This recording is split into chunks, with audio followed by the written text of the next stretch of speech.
Hey everybody, Ken Plume here with another edition of Just a Few Things, a show where I have a very special guest on, and we talk about six very special objects in their life, and we have just a conversation around that.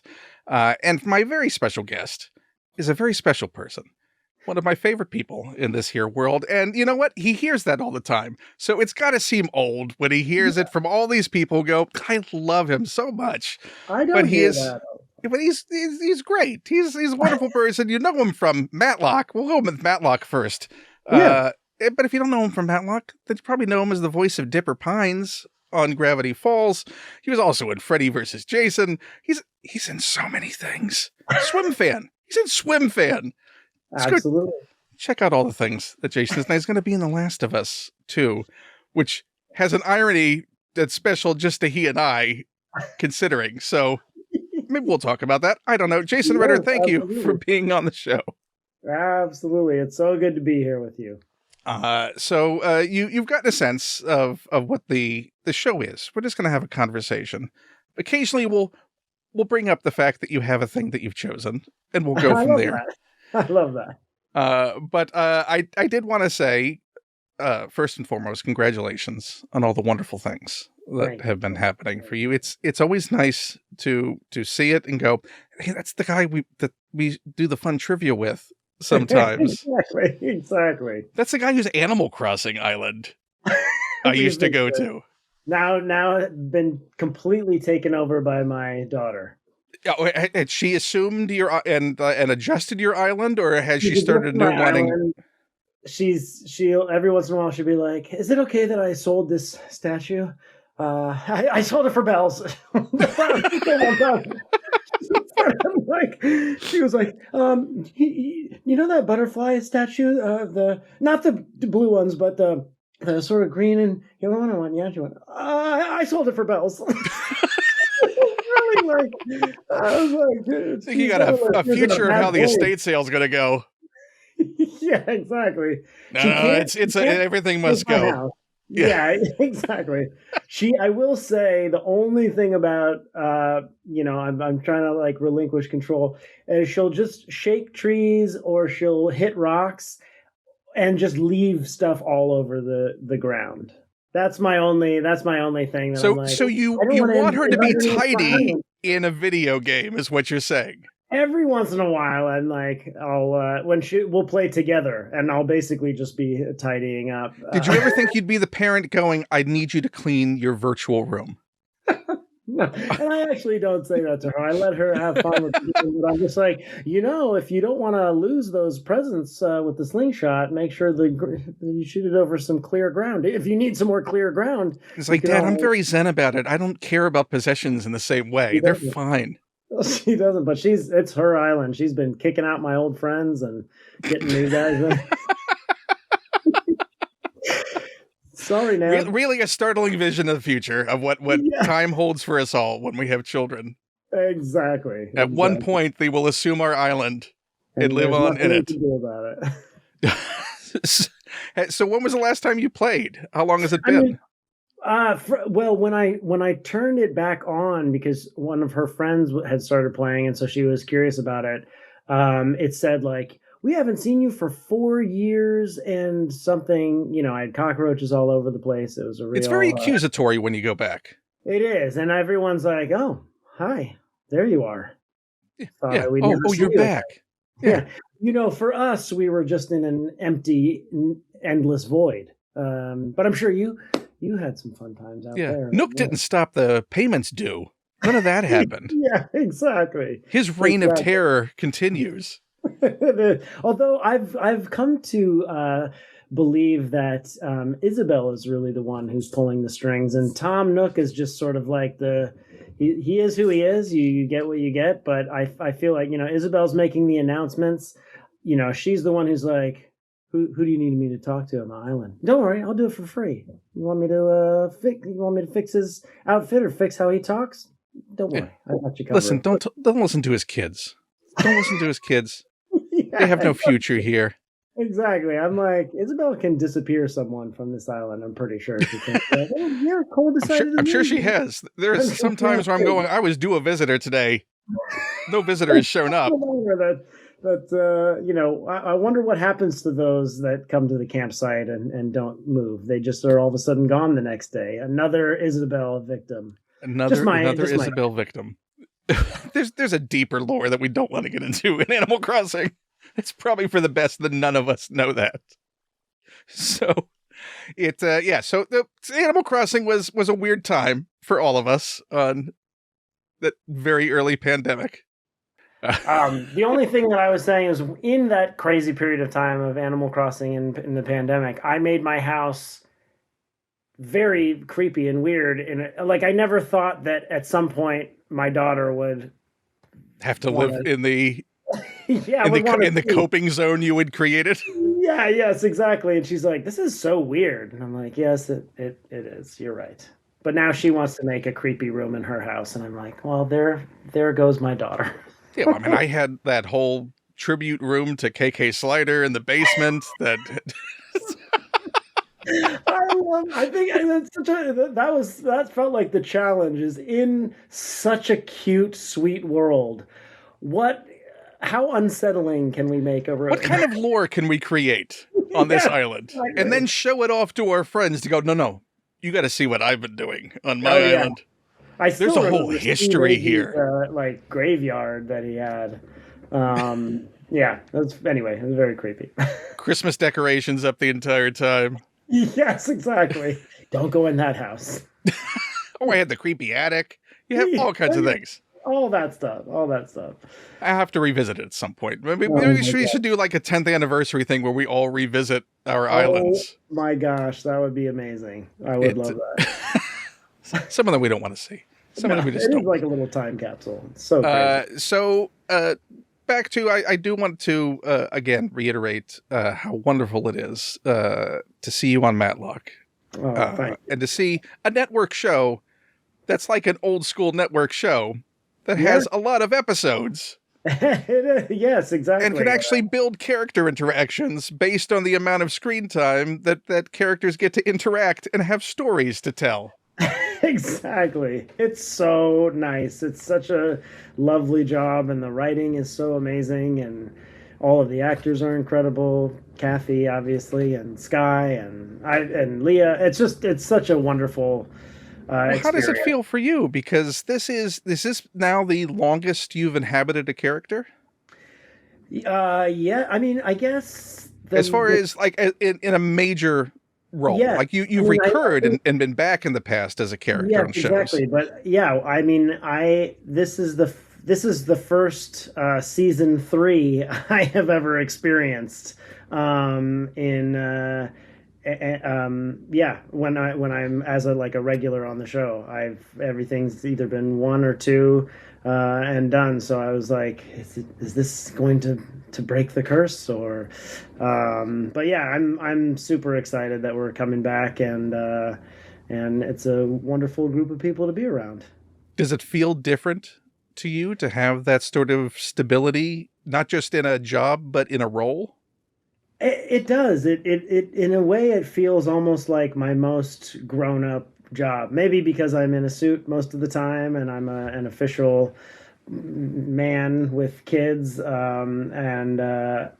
Official man with kids, I think, should be the way that the character's described from now on. Well, Julian he's an official man with kids. But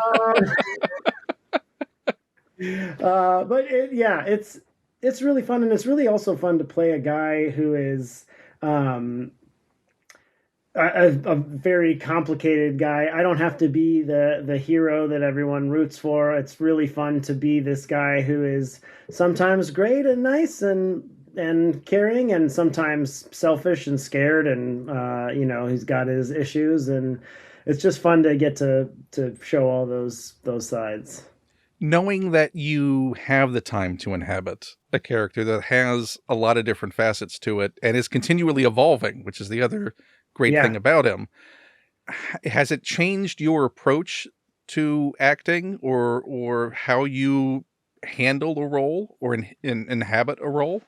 It's funny because a television show is the only thing that you, as an actor, that you're you don't know the entire story as you're doing it, in a movie or a play, this is the whole story, you're done, unless there's a sequel coming down the pike or something like that. But for television, week to week, you don't know what's going to happen later. So you end up having to sort of just trust that your character will make sense, and that they won't say, oh, by the way, in this episode, we find out that you've been doing terrible things behind the scenes the entire time.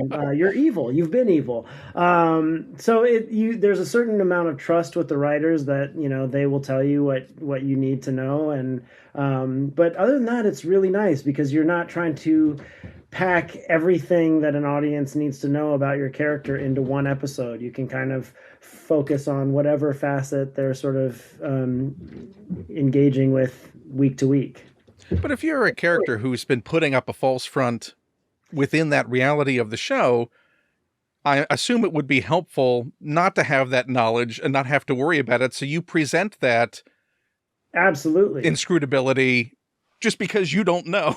Absolutely. I mean, and a lot of people go around and aren't thinking about, their deepest, darkest secret, that, people think they've compartmentalized their things. If some trauma comes up, they sometimes, people are very good at hiding their secrets. And, especially someone like a lawyer who has to, let's say you're representing someone and you as a human being don't necessarily ethically agree with the position that you have to take. You have to put your personal feelings aside and be this advocate for your client. And I think Julian's been able to do that same thing with himself, where he's been able to say, well, yes, let me explain why I did this. And, and navigating complicated family dynamics at the same time. Exactly. And his issues with his father and everything that comes along with that. It's so fun. And, even though Senior is a diabolical person, there are enough elements of Julian that I recognize from my own life. And so I like to pull as much from my own life as I can before I start adding on the things. You don't know what it's like to have a dynasty hanging over your head. That's true. That's true. I don't. Yeah. This is all new. This is all fresh.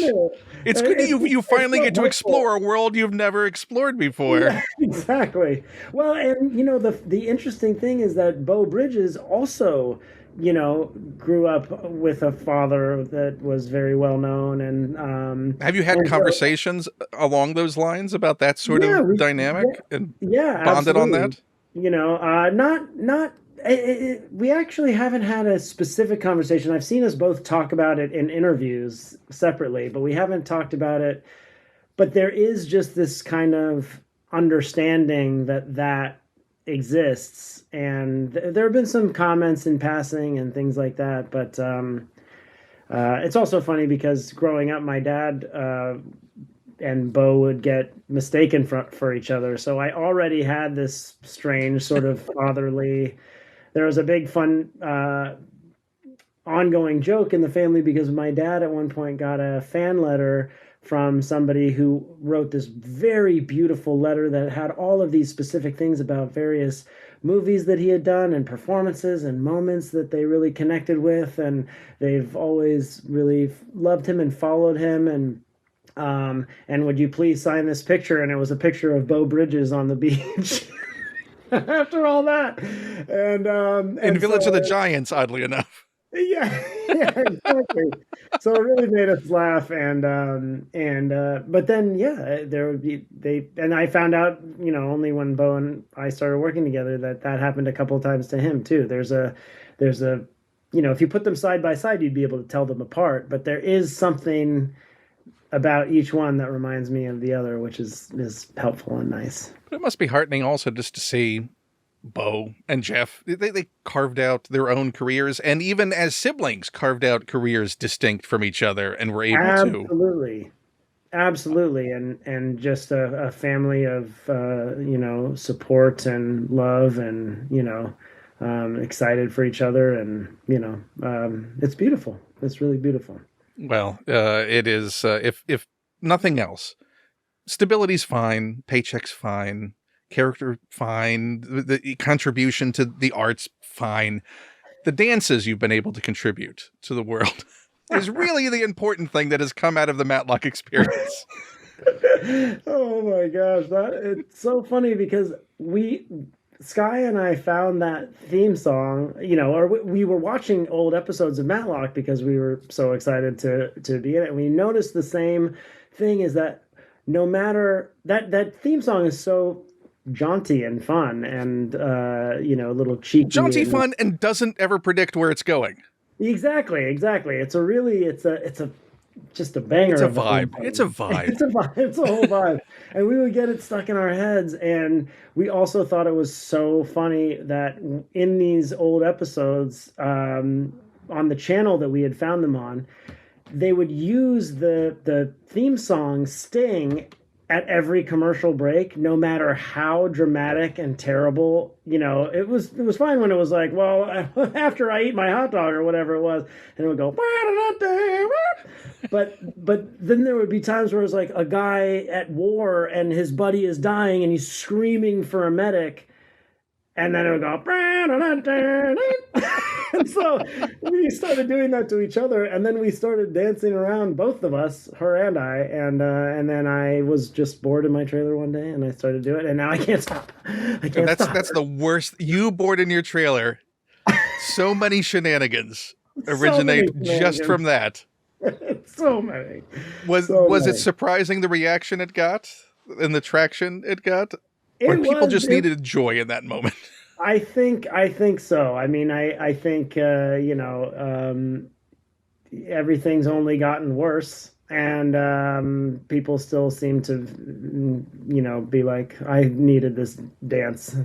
It's like a little marathon, those little tiny little cups of water in the marathon that we're all running, where it's just like, okay, that feels nice for 1 second, now back to the grind. Yeah, another 25 miles. Yes, exactly. I should have top loaded the water. Exactly. Does wardrobe ever come to you and go, listen, we love the dances. Maybe take it easy with the suit just a bit. They haven't. Actually, everybody has been very understanding, but they will know. It feels like the secret is not being kept. I'll come out, and Ran from Hair will be like, "Did you have a little dance?" And I'm like, "Yes, I did." She did. That's mainly why she puts those clips in my hair, is because she knows she knows there's a chance, at least, that I'm gonna. So when are we going to get just the massive all-stage, all-cast dance party to the theme song of everyone? Sort of like the Charlie Brown Christmas special. Of everyone doing their individual dances to... I would love that. I wonder if I can even... maybe by the season finale I can get that. All I'm saying is this next season is going to be airing during the holidays. What better time to do an homage to Charlie Brown Christmas dance to... Everyone just feeling it, whatever they feel in the moment of how the music strikes them. I love all those dances. It's so strange and weird. Putting it out there that would be a gift to all of us at a time that we're really going to need it. That would be amazing. That would be lovely. So we're going to dive into your first object. And let me reiterate to people that these are objects you've chosen that are special to you, and a special meaning. Could be anything. I don't know what it is. Yeah, so we're all discovering right now. So I'm not going to ask you to rank them. You could rank them. We could build up to what you feel is the most special thing that you've chosen. This ranking only exists in the moment. No objects need to feel bad about where they exist in the ranking right now. Do you have something that far and away that you've chosen is the thing that means the most to you? Yes. Okay. And I think it's impossible for me to not do it first. As much as I would like to wait and have a some kind of. I mean, these are all very special things to me, but there's something that is like a part of me. We've had a long history together, and that is my favorite hat, which is this. I've had it since I was 8 years old. It's threadbare, and I went on a trip, a very special trip to Walt Disney World, and this hat was there, but there's no Disney characters. It's like surfers. I don't know if you can see. Yeah, I could, yeah, I thought I saw like a surfboards like on the side of it. Yeah, they're surfers. Oh, it's really falling apart. So this would have been mid to late 80s? 1988. So I've had this hat for 38 years. Almost yeah, almost 40 years. Almost 40 years. And there was something about coming home from this trip, and because this hat came from Florida, I knew that nobody else would have it. And it was a special trip. It was very exciting to be there. I also, it made me cross my wires. I believed that sopapillas were a Moroccan dessert because of the proximity of the restaurant to the Morocco section of. Epcot is very confusing if you're trying to figure out exactly where the delineation points on cuisine are. For years, well into my teens and 20s, I would go into a Moroccan restaurant and be like, oh, can't wait to have those sopapillas, as I really remember. Never thinking to look and it a up. Scotch egg. Pronunciation might have a, yeah, exactly. But yeah, and so I wore this all the time, and I still wear it. I still bring it with me on flights. It fits less like it used to. And it felt like a part of me. It felt like my identity almost. Like I was this hat guy. I didn't know much else about who I was or what, but I had this hat and it was special to me. And it was also interesting to see the reaction that it engendered in people. Like as soon as they understood that it meant something to me, people would steal it, people would play keep away. You know, the amount of times I had to try to convince someone to give my hat back, and they would just be looking at it and go, why do you like this thing so much? Why do you wear it all the time? And I didn't even really know why. I just liked it. It wasn't even that it felt lucky. It felt like a part of me. And one of the only times I stood up to a bully in my class was over this hat. And I had gone over to his house because when I was kind of friends with him. And he took my hat and he threw it up on a tall shelf. And I was like, anytime someone would steal my hat, it's like Marty McFly being called chicken. Right. And also as kids, tall shelves was a definite statement. That was an aggressive move. Oh yeah. And anything placed on something higher than you were. Yes, there was no way to get it. Every time I tried to get a chair, he would push the chair back. He would move it away. I could not get my hat. And what his plan was, a game we had been playing earlier in the day, was Let Me Jump on You, which was, I don't know if that was what it was called, but this is the game that he came up with, which is that he had this foldable, sort of futon, and I would lay in the middle of the futon, he'd fold it back over, and he would jump on me. And so it's Let Me Crush You. It was Let Me Crush You. It was painful. It was not fun. And I think he enjoyed the sounds of. I'm beginning to suspect this friendship a bit. Yeah. It was not a healthy relationship, but he would jump on me, and I think the sounds of my forced exhale and pain would be enjoyable to him, or whatever it was. I don't know exactly. I hope he's done some work on himself in the years since. I think he has. And so but now he had stolen my hat, and the only way to get it back was to play more of that game, which I had tried to put a stop to. And so this time, though, instead of laying flat in the futon, I laid with my legs underneath and my arms underneath me. And when he jumped on me, I like lifted up and I pushed him, and he like fell against the wall and hit his head or something like that. And then he started to cry. And while he was distracted with his pain, I grabbed a chair, grabbed my hat, called my mom, and was like, "You got to pick me up before this guy." This guy recovers. And, I got the hat. I got the hat. I'll be outside. I got Open the door. Outside. And then I felt really bad, and he was really crying. It was the first time I had really seen him ever like. Did he change his behavior after that towards you? Did he? No. But he was really crying, and he was saying, "I thought you were my friend," and it was like, "Oh, I thought."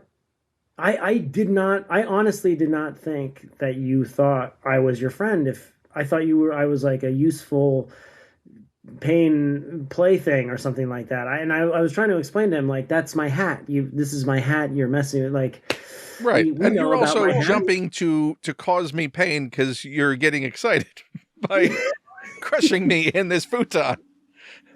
Exactly. So did it ever enter into the thing like, oh, I'll jump on you, and then we'll change roles, and then you get to jump on me? That seemed to never be an option, or something I was very interested in anyway. But yeah, but this hat, I still take it with me on flights. Sometimes I wear it on flights, and I don't know why. I also have had a whole long relationship with it. This bill is new. The cardboard in the front had gotten, so it was just like falling out and frayed, and then my dad took it to the wardrobe department of a show he was working on, and they fixed it, and they sewed this up, and all of the cardboard for some reason is just all like bunched up inside, which makes the bill now kind of like a puffy weird thing.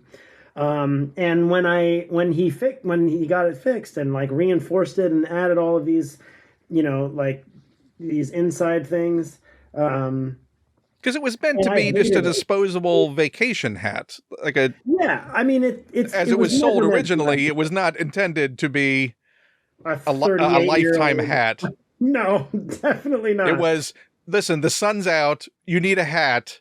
Yes, this will block the sun for today. Here's what we're getting for a few bucks. You get out of here. Yeah, exactly. You like surfers? Okay, get out of here. Yeah, and so, but when I got it back, it was so different, and I really did not enjoy it. And that my hat and I kind of like broke up for a little bit there, and then we got back together. But it's still me. It's still me. I've changed, but it's still me. Exactly. We've both gotten older. We've both changed. Yeah. What's that like that ship of Theseus? Yeah, exactly. It felt a little bit like that. But it's those surfers are still on it, so there's still the original is there. It still exists. Yeah, there's still a lot of the original. And have you gone back to find like a mint version to see if one exists out in the wild, to see if visual proof exists of what it looked like originally?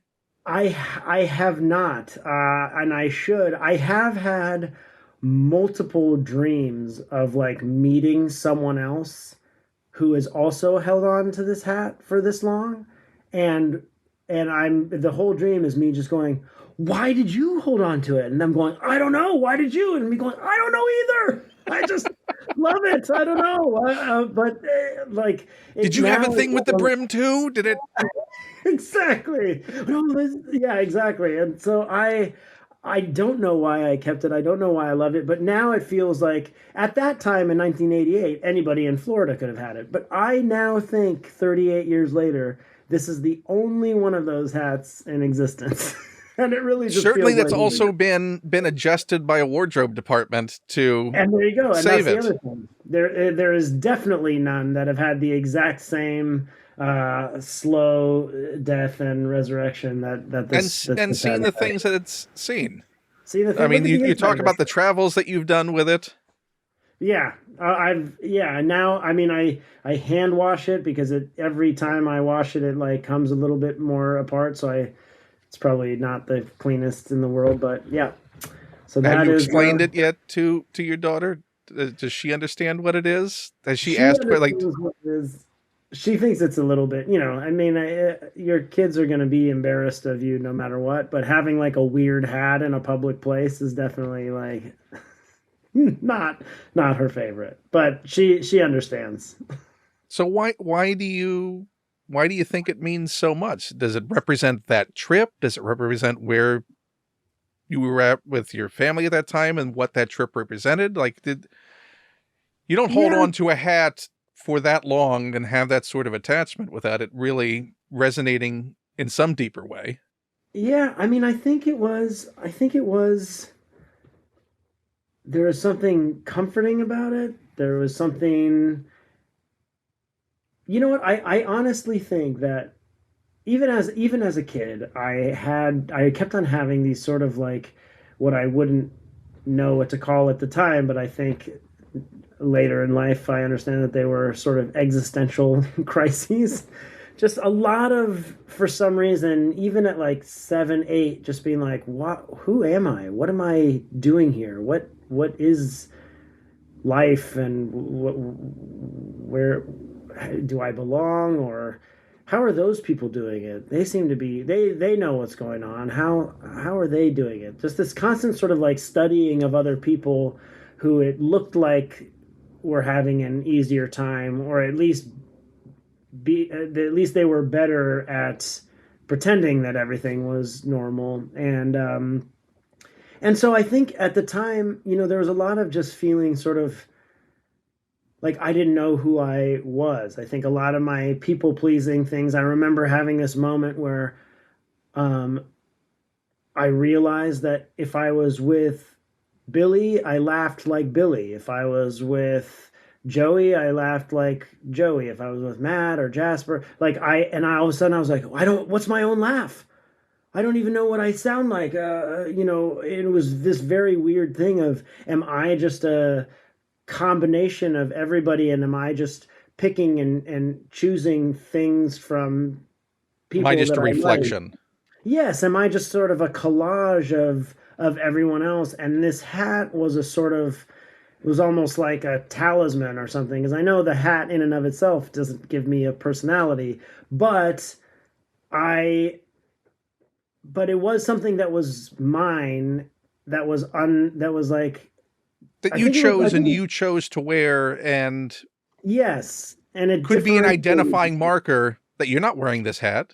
Yeah, This is you're not my wearing the hat. hat. Yeah, I might be copying you in every way, but the way people can tell us apart is I'm the one with the weird hat, Yeah. or Yeah. something. I don't know, and I think it also is just a comfort thing and a habit thing. I just started to get used to it, And the and fact that yeah, it still fits well. You pull off the hat. You still, for a hat that was bought when you were what, 8? 8 years old. You Yeah, still pull off the hat. I mean, it definitely. I've definitely tried different ways. Backwards doesn't, this is No, this is there's the 90s. keeper. So, We need at least one Matlock dance in the hat oh yes, exactly. I with know. I no think context. No yeah, yeah. context beyond you're in the suit and you're wearing that hat. I'm just wearing the hat, and take from that what you will. Yeah. So that's my hat. That's my favorite hat. This is the most important thing. If I, when we were evacuating from the fires last year, the hat was pretty much the only thing that I could think of that I was like, I need this. It's part of me. And I've lost it so many times. There have been times where I lost it for like months and then found it somewhere and been so relieved, and really mourned the loss of it when I thought it was gone forever. What's the strangest place you've taken it? Or strangest trip it's been on? Oh boy.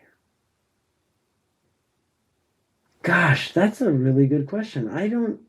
I've taken it everywhere with me, so Can it you also, name the productions it's been on? What do you take it to sets? I, Do you I don't take it to the Matlock because I'm home, but I definitely had it when I did those days on The Last of Us. Did you take it to NYU with you? Did it live Oh in New yeah, it York was with at you? NYU. And I still wore it at NYU, even though I was trying to, meet new people and, find a romantic interest. I still would wear this hat, which, was You love me, you love my hat. You well, gotta. there you go. I didn't We're. want to like have to bring out the hat later. I wanted the hat to be accepted right off Was the that a bat. conversation with Melanie at a certain point as well? Listen, we got to talk about the hat. I have this hat. I won't wear it all the time, but I will wear it sometimes. There are two people and a hat in this relationship, and you need to understand that. Exactly. The hat comes with me. The hat goes, I go. No, I probably would give away the hat if I had to, but I would still be like, why are you making me give away the hat? Yeah. Well, again, that's a deeper thing to explore in a relationship. Exactly. The hat is not a threat.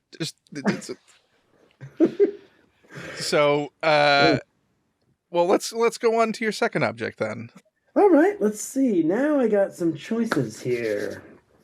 All right, this is something that I got.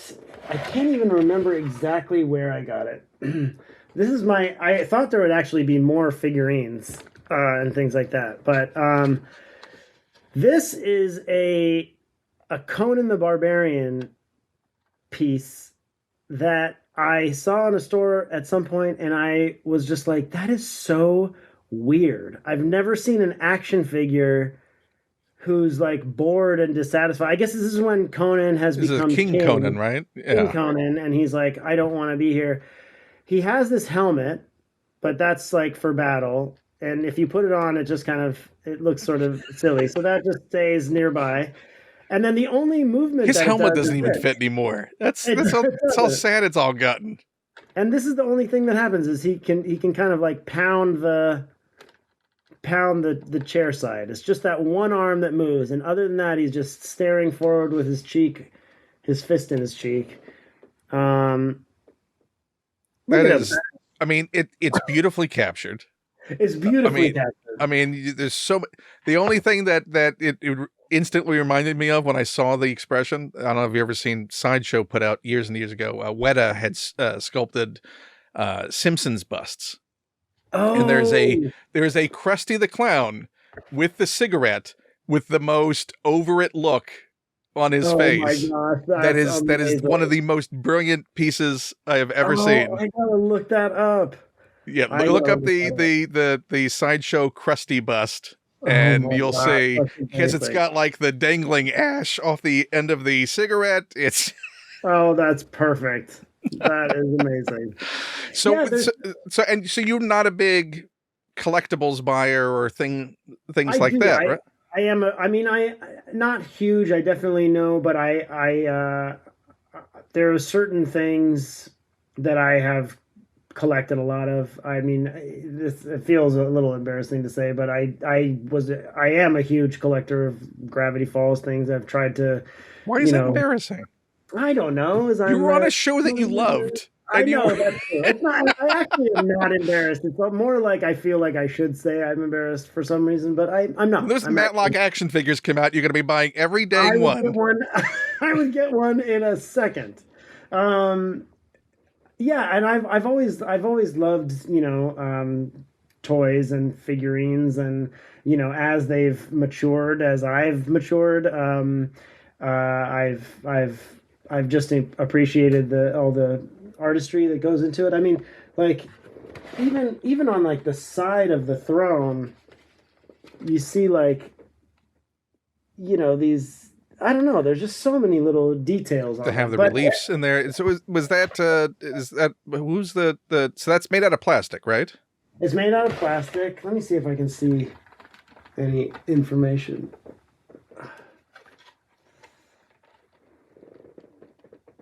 Was that a recent acquisition? McFarlane Toys. Oh, that makes sense. I was about to say McFarlane. 5. So it's been a while. It's been a while. I've definitely had it for a while. I've carried it with me.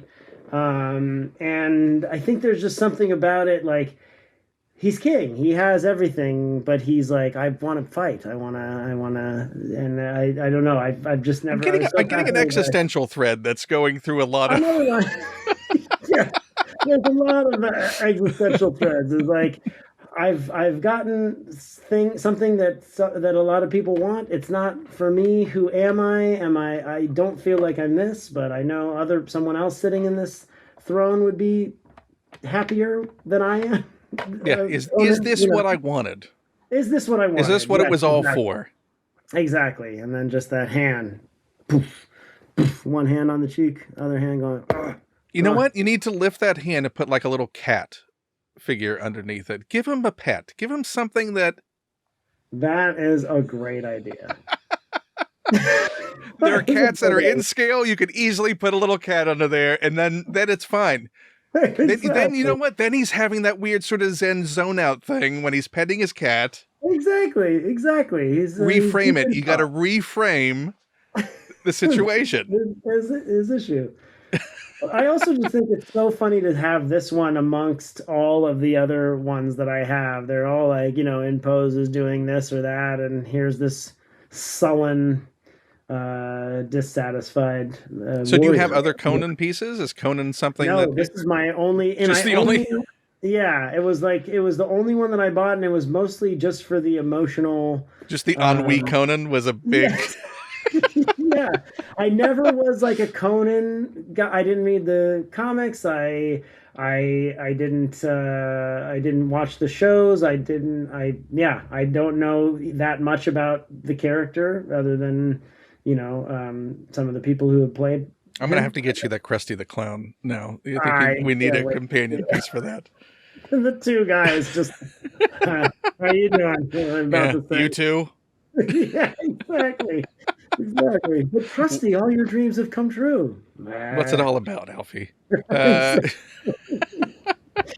Exactly. So collectible wise, is there anything? So obviously the Gravity Falls stuff, because you were on the show and stuff exists, and it's a limited amount of stuff that exists. It's a sadly as well. Yes, I wish there were more. But I think, there was something about, I loved so many. I had all these He-Man toys growing up. I had so many things from shows that I loved, and it was such a fun and exciting moment for me to have a figurine of a character that I did the voice for, and the show that I was a part of, and it's actually how my daughter got interested in Gravity Falls, because she's like, who are all these guys? Oh, I thought you were saying this is how she got interested in me as her father. Finally, it clicked. She's like, okay, I see. You're good, Dad. You're good. She's like, what are these toys, and why can't I play with them? Why can't I take them out of the box? I'm like, well, I don't know. It's very rare to find them in the box. You have to understand. Yeah. We'll get you a loose one. Don't worry. Exactly. And also, please put Daddy's hat down. Exactly. It's very delicate. Very, very delicate. Well, yeah, I mean, I pulled the dipper out here. There he is. Yep. Those are the one of the few. Yep. I love those. The domes. Yeah. Stacked on top of a Mabel. I think I have my dome stacked up somewhere as well. And yet a show that still hasn't come back in any way. Although a book's coming out. Finally, an Art of book is coming out this year. Yeah, so. I cannot wait for that. I am so... What a long, strange journey that I was very slightly tangentially involved in, but what a weird journey that book has gone on. Oh my gosh, I know. I don't even know. I didn't even know that it was in the works for many, many years. But yeah, I'm glad it exists. I'm glad it exists too. I've pre-ordered my copy. So right now, the only Gravity Falls piece that exists outside of the show after it ended was a Last of Us crossover that you did a few years back. Yes. Yeah, we did that together. That was so fun. Dragon Con 2020, for obvious reasons, was not in person. And Right. so arranged a virtual thing, and I reached out to you to see if you wanted to do it because we'd been doing some trivia and some fun stuff on the side. And you're Yeah. like, I'm playing a lot of this game, and I'm really, really interested in this Last of Us 2 game, and I really want to do something. And Oh, you good. one person filmed a sketch. But then you edited it all together beautifully. It's so funny because I still have some of the raw footage on my phone from that period, alternate takes. So you Um, saw what an editing journey that thing yes, went on. yes, I definitely did, and you really found the perfect way to tell that story. Now that you were on Last of Us, have Yeah, you shown them that piece? Were they I aware have of that? not. I don't even know if I don't know. I don't think Because not Craig only are you on Last of Us, you're on season 2 or season 3 that's adapted from though Last of Us Part part 2, two. Yes, exactly. which is Yeah. what you were riffing on and really got into. Yes, and so now instead of riffing on one thing that I was a part of and the other thing I was a huge fan of, now I'm Now you're all the technically part of things. You're both in the worlds. things. I'm Like in you the book. manifested It this. looks like I manifested it. I still Or it love was that. a really long game you were playing and you put that out there and you're like, listen, I'm Oh yeah, available. I'm available in Also, my 6 years. wife was in. See, They're gonna make a TV show that, yeah, exactly. Oh my gosh, that was so cool when Melanie was in it, and I got to join the stunt team and be a clicker. Not a clicker. I keep saying that. I was just infected. I wasn't full bloom. But oh my gosh, it was just such a dream come true. And then it was so fun to get to go back and be a character. So you excited about people finally able to see it soon? I am so excited. I'm more excited that it just the episodes that I read are so wonderful, and I think Craig has done such a beautiful job of simultaneously being faithful to the story and things like that, but then adding these little details that make things even more sort of painful and awful. I mean but yeah, anyway, I'm just very excited to see season two. I mean season three. It feels like Last of Us Season Part 2, Two. Part 2, sort Yeah, of. yeah, it's not Or an alternate version of season 2, really. exactly all in the same time period. But I'm hoping. To me, it feels like I'm so excited for people who never played that game at all to get to experience that story. Like for me, watching Melanie watch the first season and even the first half, I mean, even in season two, I keep on saying the first half, but I'm like, oh, you just have no idea what's coming and how powerful it is. And so, anyway, I'm Is this so the excited. project that's had the most secrecy that you've been a part of in your career so far?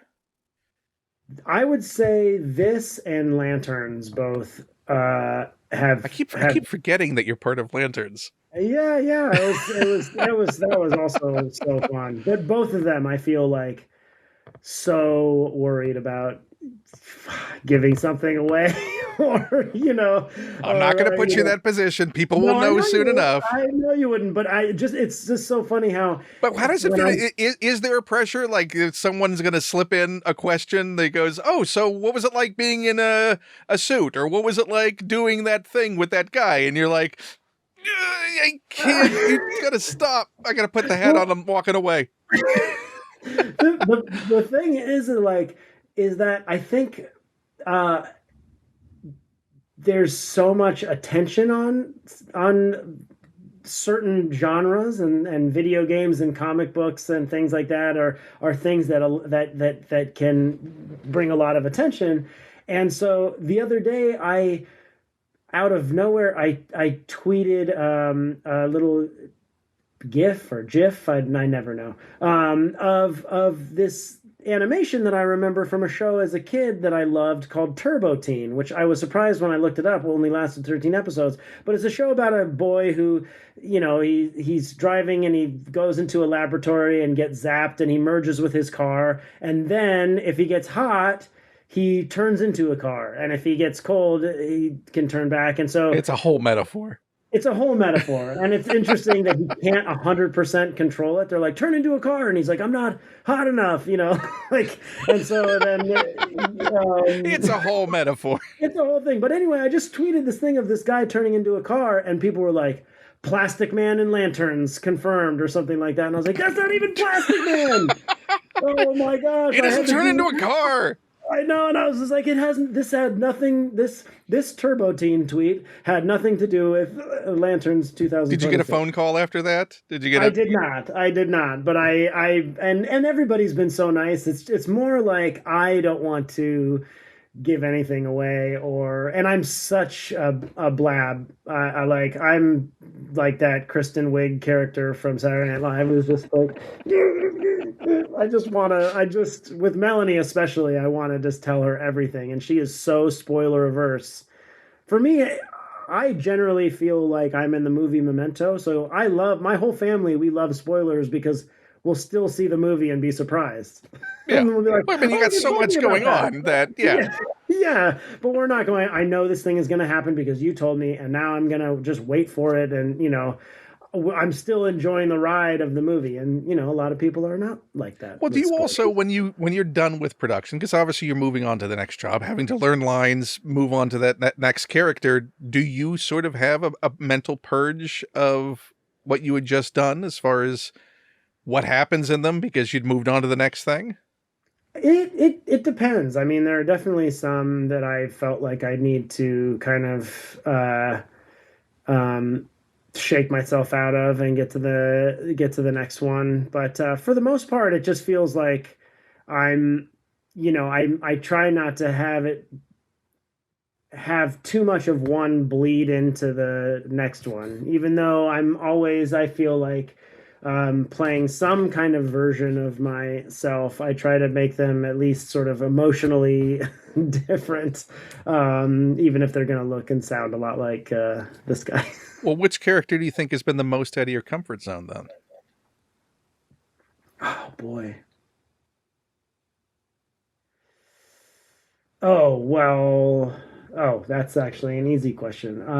There was a movie that I did called The Tale. That is a really beautiful and painful movie about this woman who is coming to terms with the fact that she was groomed by her coach when she was a kid.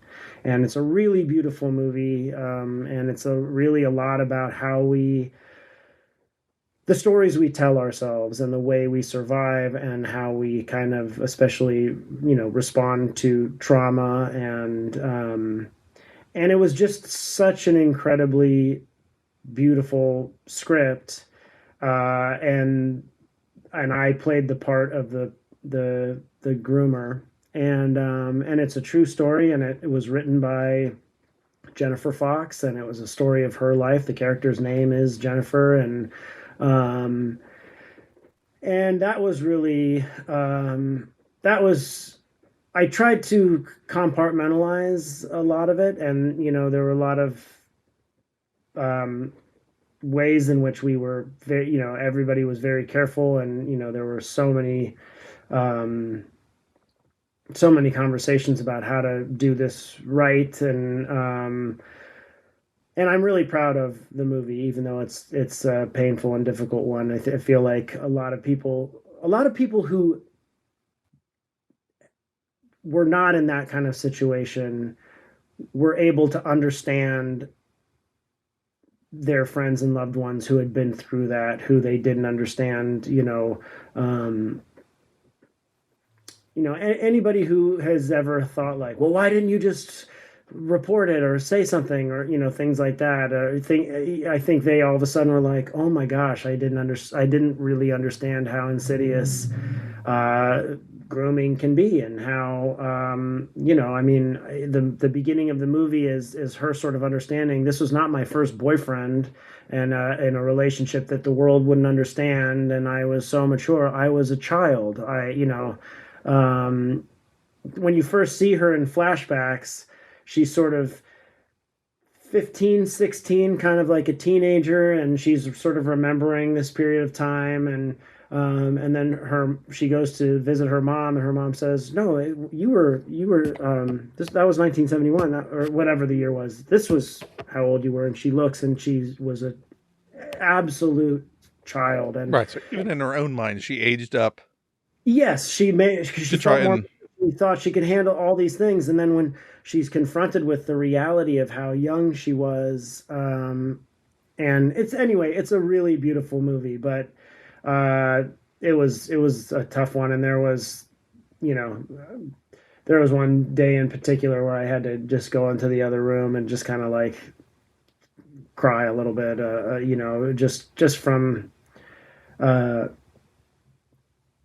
the actor that I was working with, her name's Isabel Nelise, and she's incredible. And her older sister is playing the older version of Shauna on Yellow Jackets, the younger version of Melanie's character on Yellow Jackets, which is so wild. But I just was having a scene with Isabel, and she just all of a sudden it just hit me how much she trusted me, and all of these, like, we had developed this, we were making jokes. I was like her, making like embarrassing pun grandpa type doesn't energy. sound like you at all. And all of a sudden I just was like, oh my gosh, the trust that she was just giving me, and her just her being sweet. I just was like, all of a sudden it hit me that, like, people take advantage of a child's trust and innocence, and it just like I had to just like excuse myself, and so that was the only one that I really had to kind of like recover from afterwards. Well, I mean, just because it was so dark. When you're considering roles, do you look for a challenge, or do you look for something that you think, oh, I'll enjoy this experience, or this seems like a fun thing to do? Do you, because some actors will go like, I want to be on the back foot for this. I want to be pushed out of my comfort zone. I want to be in that place. And some people are like, I enjoy this. I want a fun production. I want a fun role. I want to be able to enjoy this, and both are valid. I'm not criticizing either for anyone who pursues it, because everyone pursues the career that they're going to pursue. And the key is, are you working and making money and being able to have a functional life?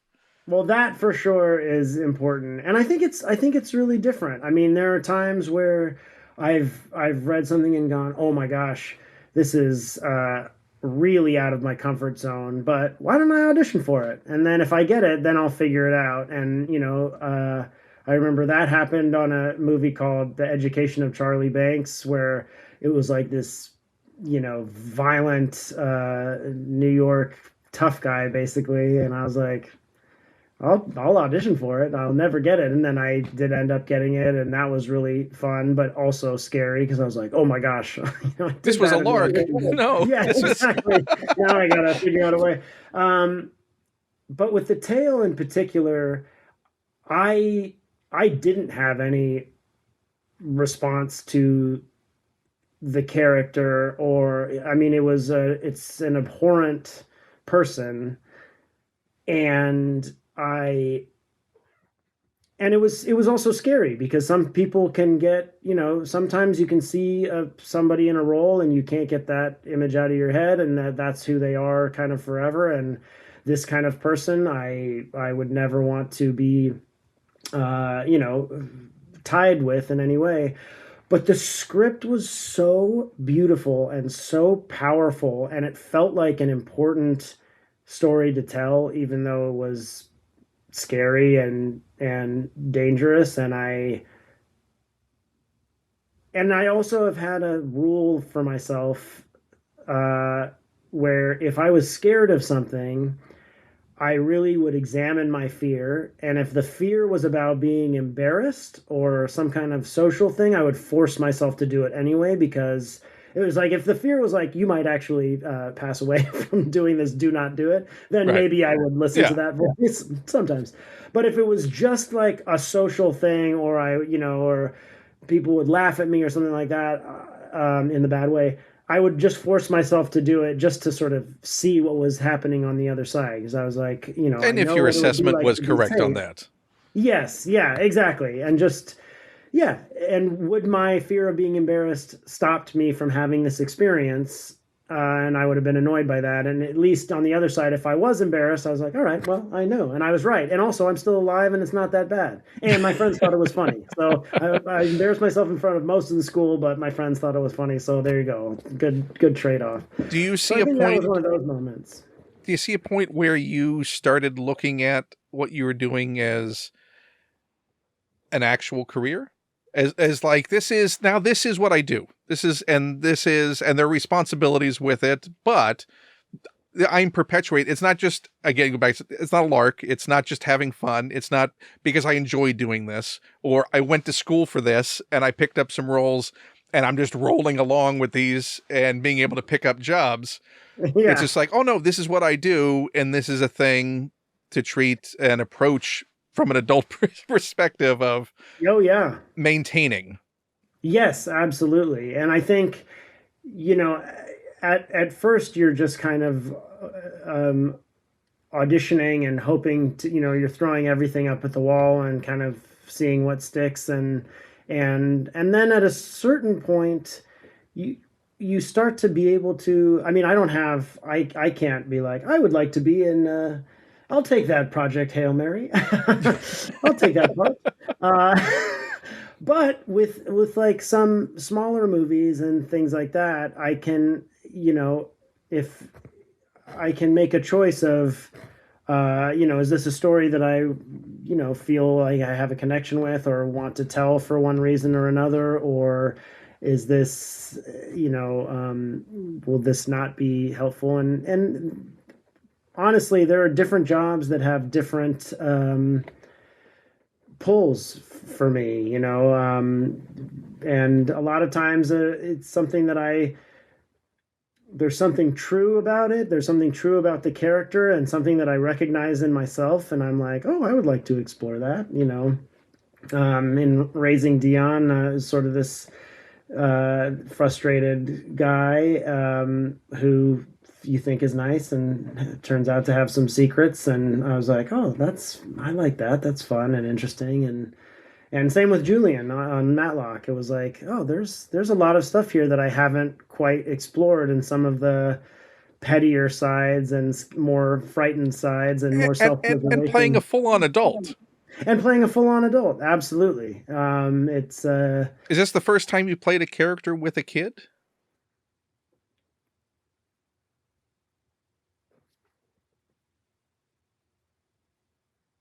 But you had to think about it enough that it is quite Yeah. rare in your experience to this point. These are the oldest kids that I've been the father of. They're 10. Which is a real babies demarcation point in your career evolution to now be getting the adult. The father, yes, I know. Roles. Yes, exactly. Which is so. I mean, it's fun. It's funny because I know I am an adult. I have a 7-year-old daughter of my own. It's just funny how when you're a kid, you think at a certain point a flip will switch and you'll be like, I am an adult person now. Whereas you just are the same. You grow and you mature and you do different things, and but you always are yourself. It's such a strange thing. So it is nice to also that can't happen while you're still accidentally saying that flip will switch. yeah, exactly. Exactly. Which I think actually is a much better phrase. Because I'm how does the flip switch? Well, what is the flip switch? Flip or a backflip. Yeah. It's, that's the switch, So in approaching something like that, do you now, when you go onto a production, go into a set, pick up a script, do you feel it is fundamentally different than how you would have approached that same sort of thing 20 years ago? Yes, absolutely. Absolutely. I think I've learned to trust myself and my scene partners a little bit more. I think back in the old days, I think part of it would be anxiety of getting there and my imposter um, syndrome kicking in, which I still have, but it's a quieter voice. But back then it was so much. I felt like I had so much to compensate for that I would really kind of overthink everything and try to come up with anything that could possibly happen in the scene. And I have three or four versions of how to say that line depending on how they say it. And I've learned to, memorize my lines, come to work prepared, but then be open enough to sort of jump off the cliff with my scene partners, and just create the final couple steps together. Which you can do because you did that preparation. Yes, exactly. You just going loose, going, I'll wing it. It's right, fine. exactly. No, there's definitely like a nice marriage between the way overthinking it, and then to get to the point where like, oh, actually, I don't know what I'm doing at all. Oh, there was a script. Oh, there was a script. I'll figure it out. I'm getting a vibe. He's like mad or something, right? Tell Kathy I'll get it. Yeah, trust me. Well, that's the other thing is that, like, I mean, what incredible scene partners to have on this show. Do you recall, like, the first scene partner you had where you really felt, I have to step up my game. I have to meet this. That really puts you in a position of maybe feeling you were underprepared or feeling you hadn't taken it seriously enough? Oh, yes. I played Jeb Bush in W. It was, I believe, 1 day of work or 2 days of work. I read Jeb's biography, it wasn't an autobiography. It was something that had been written about him in the family, and I was going to have a scene with Josh Brolin and W and James Cromwell and Ellen Burstyn, and Oliver Stone was directing, and I just was like, so it's you three actors, you director, and me. And it was like also one of those things where I had read all of this stuff, but then my line was like, W comes home drunk, and I'm like, calm down, or something like that. It was like a very, very little,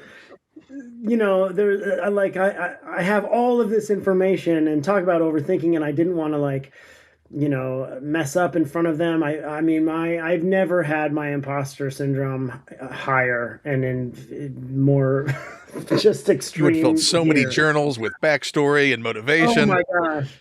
I was like, do I try to tell Ellen Burstyn, like, so I guess we all remember that one breakfast that do I put a little bit of an accent on it? Do I? Yeah, I know, exactly. And does he flip his hair? Maybe he flips his hair.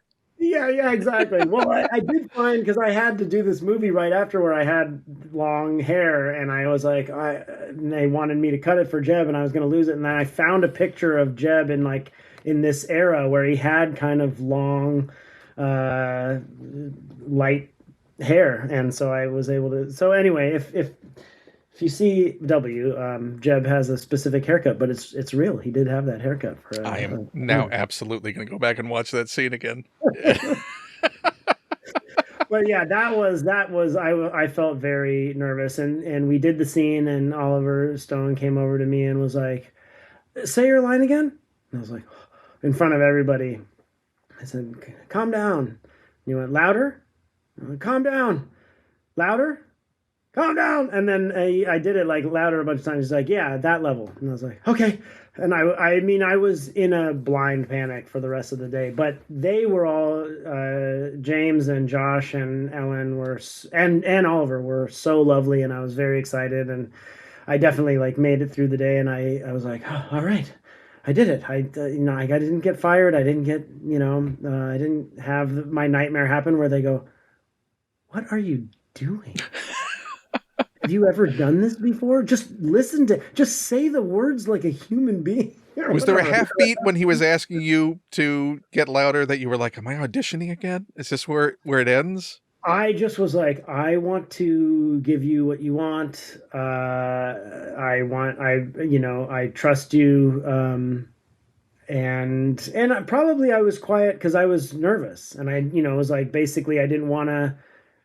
I'm like, hi, all you incredible actors and professional people. I'll just do my line. So Right. here, hey, I don't want to seem like I'm calibrating to step over or step on anyone. Right, exactly. And my Because this is nightmare. my big scene and this is my line and I'm going to come in and Yeah, exactly. You want to, you want to be given a certain kind of permission, and you come in and you go, all right, now calm down, everybody. I'm Jeb Bush. Yeah, and I have a whole history. Jeb out. Jab out, as I always used to say. Please clap. Please clap. Oh man.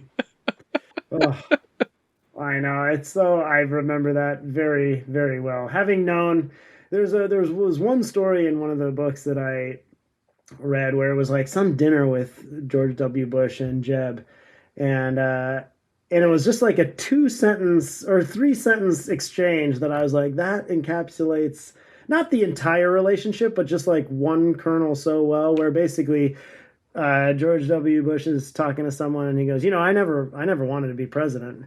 And Jeb said, I did. And he goes, yeah, you did. And it's just like, oh. You're a funny one, Jeb. Yeah. Jeb was like anyway, it's just Jeb was the straight A student. Yes, exactly. Who buckled down and was serious about it, and absolutely, it's a fascinating. And his party brother got the presidency. Yeah, exactly. You never studied. Exactly. Real Salieri Mozart type. And nobody clapped. Let's go on to your next object.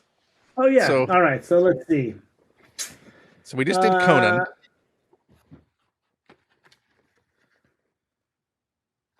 This is a candle. It's one single candle, still in its box. I've lit it. I can speak. I've lit it. It's like people saying casted. Casted. Can't get past that. I can't move past that. We forgive ourselves. Language evolves. I understand. Language evolves. Yeah. Now it's cast. And I've carried this for 23 years. This was the last thing that my dad ever gave me. We went to see The Medallion, Jackie Chan, Claire Forlani movie. And we got back to his house and he handed it like this. He just kind of like pushed it forward to me. And I was like, oh, I was 23. I had candles every once in a while. They're good. I think I'd been in my new apartment, so maybe it was a sort of a housewarming gift. And then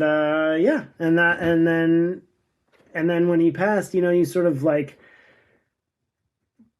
you're looking at the, it's like the end of Usual Suspects, where you're like looking back through for all the clues for the things that you didn't see, or you're going, oh wow, okay, so when was the last time I saw him? And then I found this and I was like, oh, this is the last thing that he gave me.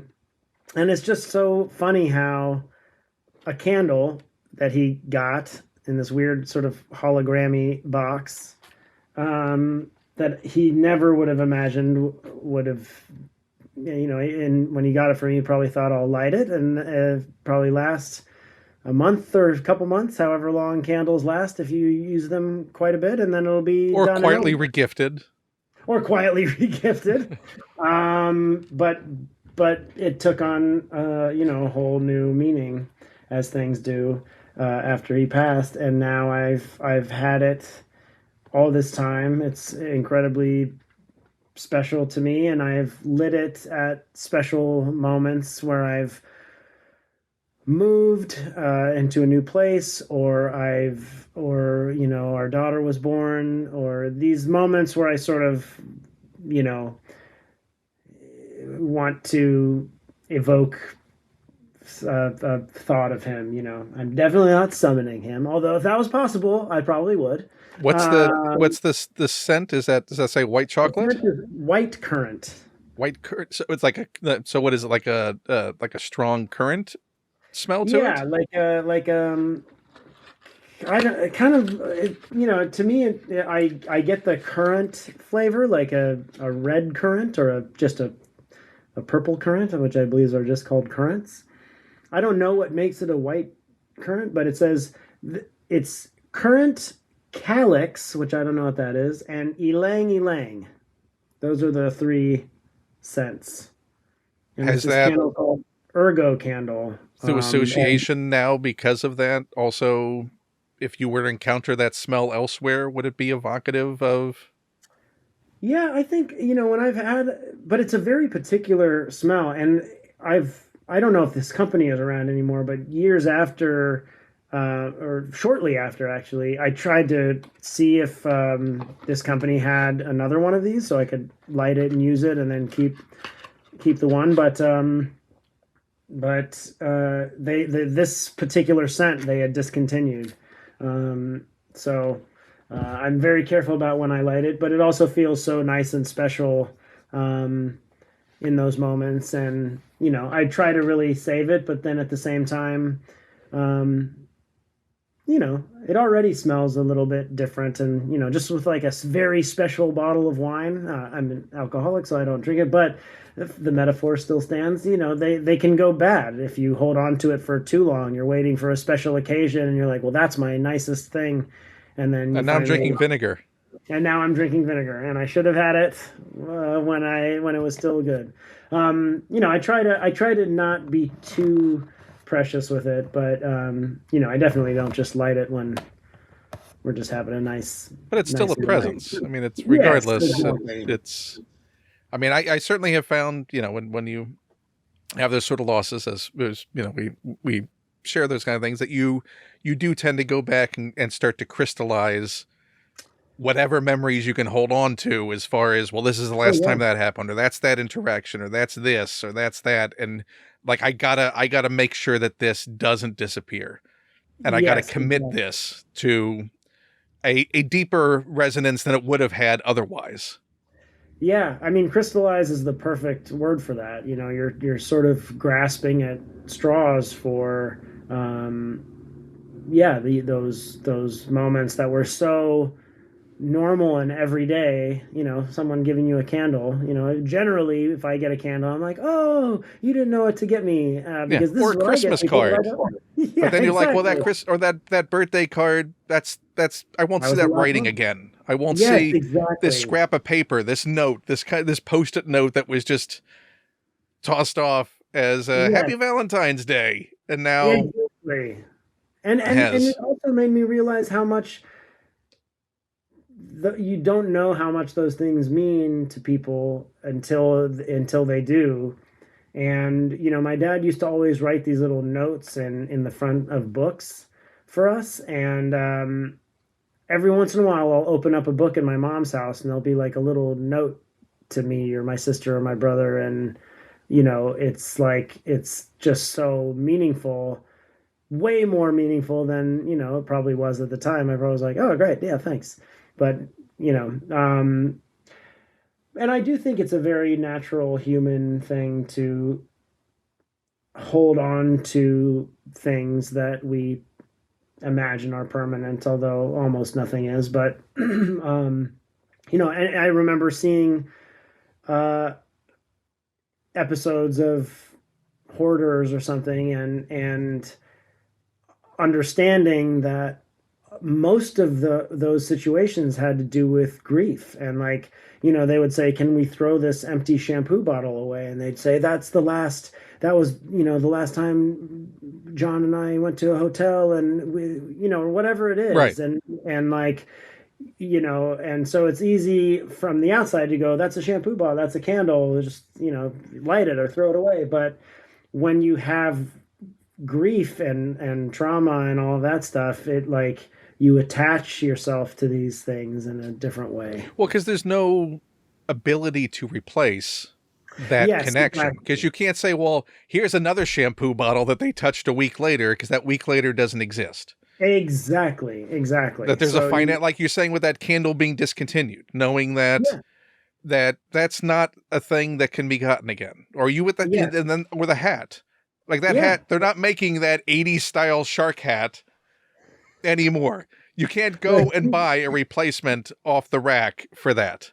The most you I could hope for is some, miracle eBay listing that someone found in a box, exactly. Maybe that someone who version. saw this episode will be like, "Wait a second, I do have one of those hats. I But also then have that a." hat is not that hat that went on that journey with you. No, definitely not. It's still one of a kind no matter what.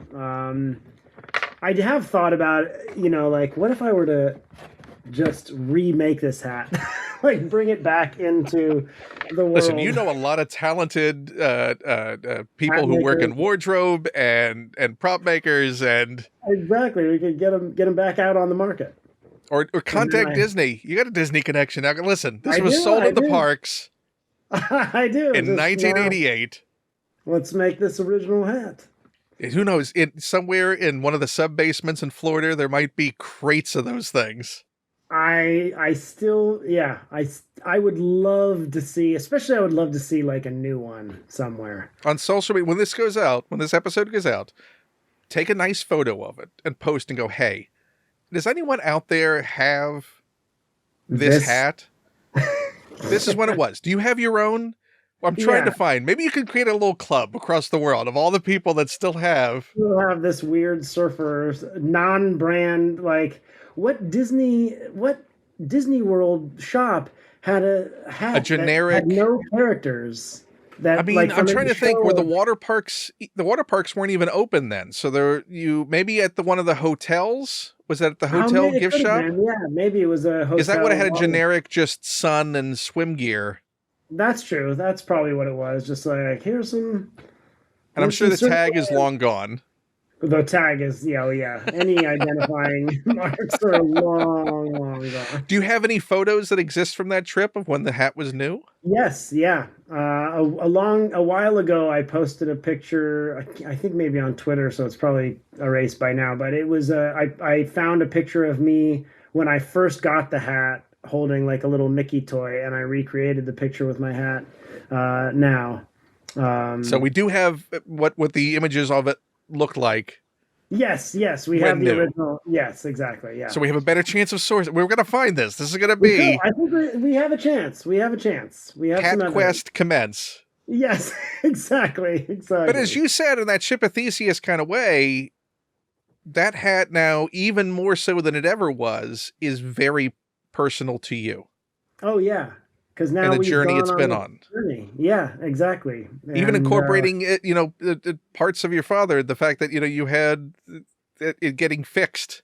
yeah, that he attempted to fix it, and I went, "Now I don't like it. You ruined it." And yet now that's part of the character that you love That I about love, it. and it probably would have deteriorated even faster had that not happened. I mean, there were big chunks of cardboard hanging out the front.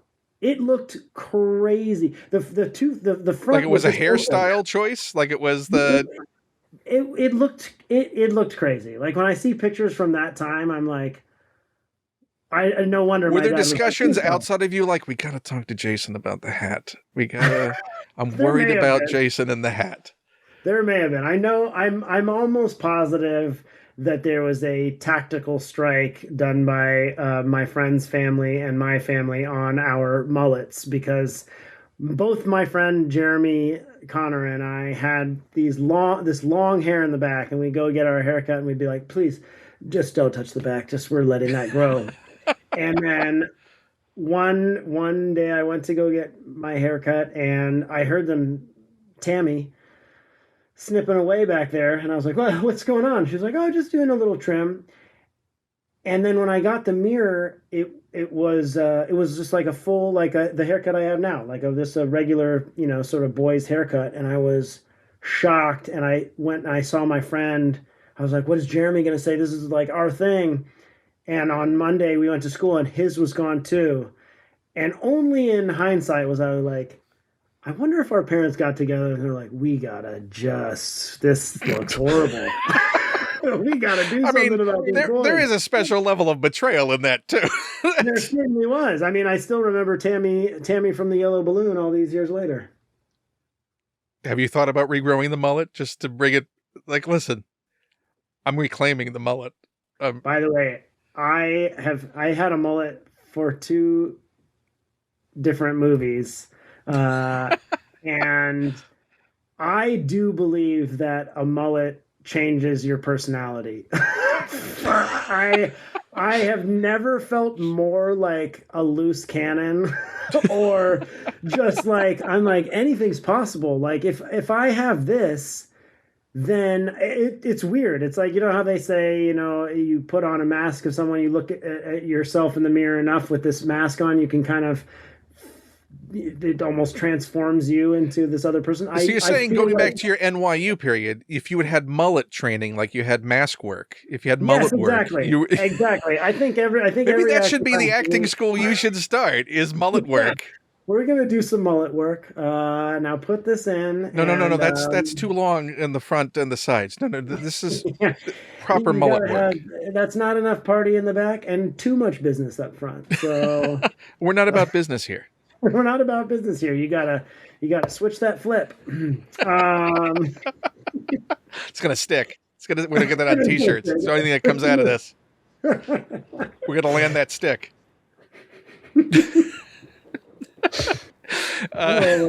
So let's go to your next object. Okay, my next object. This is a. Oh wait.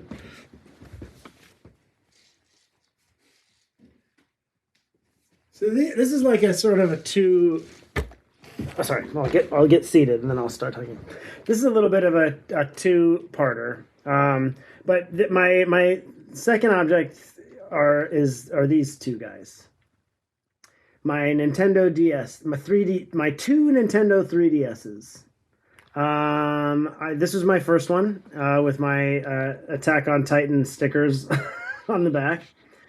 And this is my other one. Is the Legend of Zelda one that is has gotten, and it has a Last Guardian sticker on the bottom.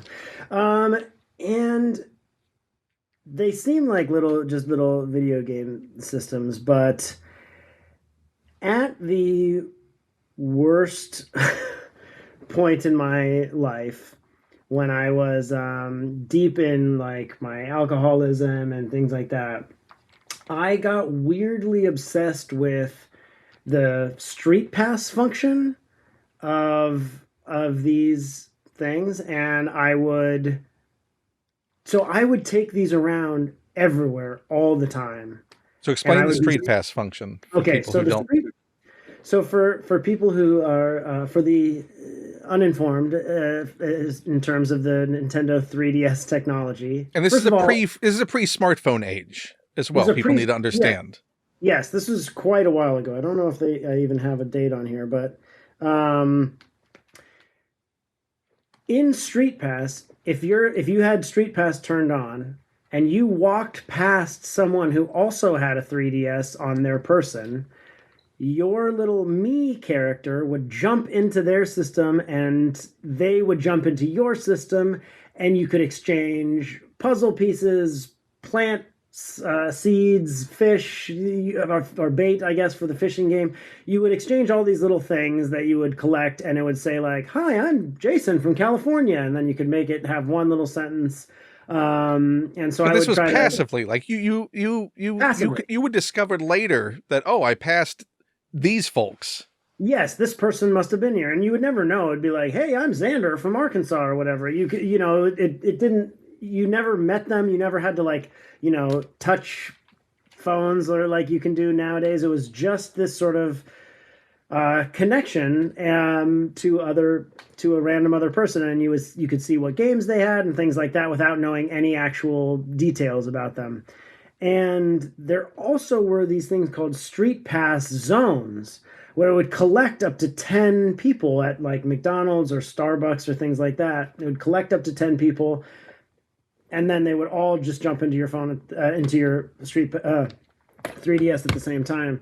And in my darkest time, I was really obsessed with it. But sometimes the only thing that would like sort of get me out of bed to go do something was to try to find one of these street pass zones and collect another thing. And I just kind of, I was very upset about my behavior and other things, and I couldn't get my alcohol intake under control. But I could go to McDonald's and kind of stand around and like look in my pocket and wait for that little green light to turn on, or go get a black coffee and just wait, or a meal or whatever else, and then just come back home and see who I had collected and who I could help. And there were also some times where I would come back. I would be so excited the little green light that said a street pass had come on, and I would go home and I would open up my street pass, and the only person I had street passed was myself, which in itself is a little metaphor. Sometimes we can only count on ourselves. But there was just something about, like, I don't know, it was very comforting to me to have them. I would carry them in my pockets. They affected the way I dressed, because there was one shirt. There were like a couple things that I could easily just sort of button them into these pockets and walk around with them. And, so you carried both with you? I carried both with me, because then I could get puzzle pieces from, I could get twice the puzzle pieces and then share them with both. Yeah, I could share them with each other. And so, do you think during that unsettled time that it sort of represented a risk-free way of making connections with people? Yes, I didn't even think about that, but yes, yeah, absolutely. It were these connections with people where it was very clear. I would try to make like funny little jokes, or give little, I'd wear a certain hat and say something that would be funny with the hat in combination, but I didn't have to ever see anybody's reaction to it. And then I got this little sense of connection without actually meeting anybody. And that you were helping people. Like, I shared puzzle pieces with them. I'm helping them do their thing. And it's impossible to disappoint them or make them angry at me, or hurt them in any kind of way, which I was very scared of doing in that period of time. I just felt very undependable, and if that's a word. And so this was something that felt like I was, a little part of a community. And I really think on some level it got me, it got me through in a tiny way of just sort of getting out of the house and doing something instead of puttering around and spiraling. Right. So it was a useful tool in a difficult time. Yes. That a tether. It was like, for you, it was a tether then. Yeah. That's exactly it. It was a tether. And it was funny, when I was looking around at things last night, I had just pulled these out to show my daughter, because she was interested in the Gravity Falls 3DS game. And I was surprised by the reaction that I had when I saw them, and I plugged them in and charged them, and the little green light came on. It was such a Pavlovian response, where I was like, oh, I need this. And I was like, wow, I really was really tied to these for a long time. I mean, they were like on my person at all times. Do you remember when? You never know. Right. Well, I mean, you can encounter anyone anywhere. Yeah. Do you remember when you were able to move beyond them? I believe it was when street pass zones were discontinued completely. It was like the cold world, turkey. Yeah, the world was just like, and then I still carried them around, but it became more and more rare that someone else would be carrying around this old system. So I just was like, all right, I guess I don't need to take them today. I guess I won't take them tomorrow. And then it just became a thing where I would still street pass with myself, make little messages to myself to try to make me laugh.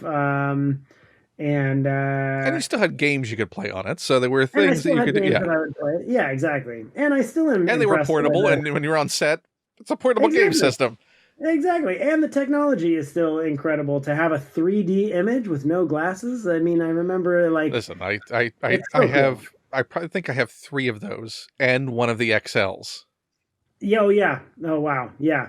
So, and they all still work. That's the most miraculous thing about them, is that, Yep. like tanks, they're they're still I know. I functional. was surprised when I plugged them in and turned them on, and an old Street Pass came up, and How did your daughter respond to the 3D magic trick? she was like, "Well, I couldn't tell if I was getting the angle right, because you really have to. The final step is He's you personalizing it, right? And so I was trying to like be behind her and be like, "Can you see that?" And she's like, "It's kind of blurry." And then she's like, "Oh no, there it is. There it goes." She was impressed, but it was a different time. Now there's virtual reality, and there's things that It's not the same though. I mean, the fact It's not is the same. you're not having to wear glasses. Yeah, it's nothing on your You're face. holding it in your hand, and it's they're there. popping out. Yeah. It's so cool. It's really cool, I have to say. So take Oh, yeah. that, Meta. Take that, all your Exactly. $4,000 headsets. Exactly. I had it on a 3DS. I had it all right. We didn't here. appreciate the miracles we had in our hands. We did not. I mean, I did. Oh man, when I looked back at like all of the puzzles and all of the things that I created and all the gold trophies I got from growing all the plants and all the fish, I was like, wow, I really. So what games did you gravitate towards? Were you like those sort of caretaker chore games like Animal Crossing and things that gave you repetitive actions to do? Or were you an adventure game? Or I was more adventure games. That Animal Crossing was my first thing like that. Foray into that. Yeah, and it was pandemic driven, but no, generally I think because I know about myself that I can get obsessive and can be somewhat of a completionist. The games I gravitate I wouldn't know about that. Yeah, exactly. Only a select few. The games that I like the most now are games that are finite. And maybe like you play it once all the way through, you get a couple trophies, and then there's like maybe a second or maybe a third playthrough where you can get the final remaining trophies without having it be like beat the game without dying in 5 minutes or something. I'm not interested in a super challenge. I'm a punishing challenge. Yes, I Little like to challenge, find fine. And like, oh, you put that there, and I explored and I found it, and that's satisfying and lovely. But yeah, I definitely, I don't need to play on hard mode. I don't need to play on resent this game mode. Exactly. I don't need to get myself frustrated. I want to go on an adventure. I want a challenge. And give me an out. If I paid for your game. And I tried a couple times. I'm like, let me get past this point. I want to continue to enjoy this game. Let me pass the point. Exactly. And it's why I never downloaded like World of Warcraft or things like that, because I know that I would still, it's been very hard for me to walk away from games, especially after you've built an entire, system, and you've saved and you've gotten the best armor and you've gotten all these things, and Assassin's Creed or something like that. But there comes a point in any of those games, though, when you've kitted out so fully that you become Conan sitting on that throne. Exactly. And what more worlds to conquer? What do I have? Exactly. I've upgraded everything. Zelda Breath of the Wild, it got so bad that I'm like, could I max out every item inventory? Could I get to like 999? On everything, and that becomes then that's the quest I've replaced it with, because I beat the game. Right, I found every one of those Korok seeds. Oh my gosh, yeah, I love. What do I do now?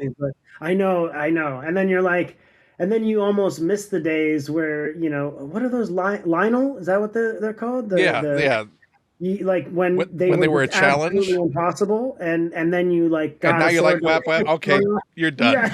Yeah, give me your stuff. Exactly. Oh, those I gotta get 999 of your hooves. Yeah, exactly.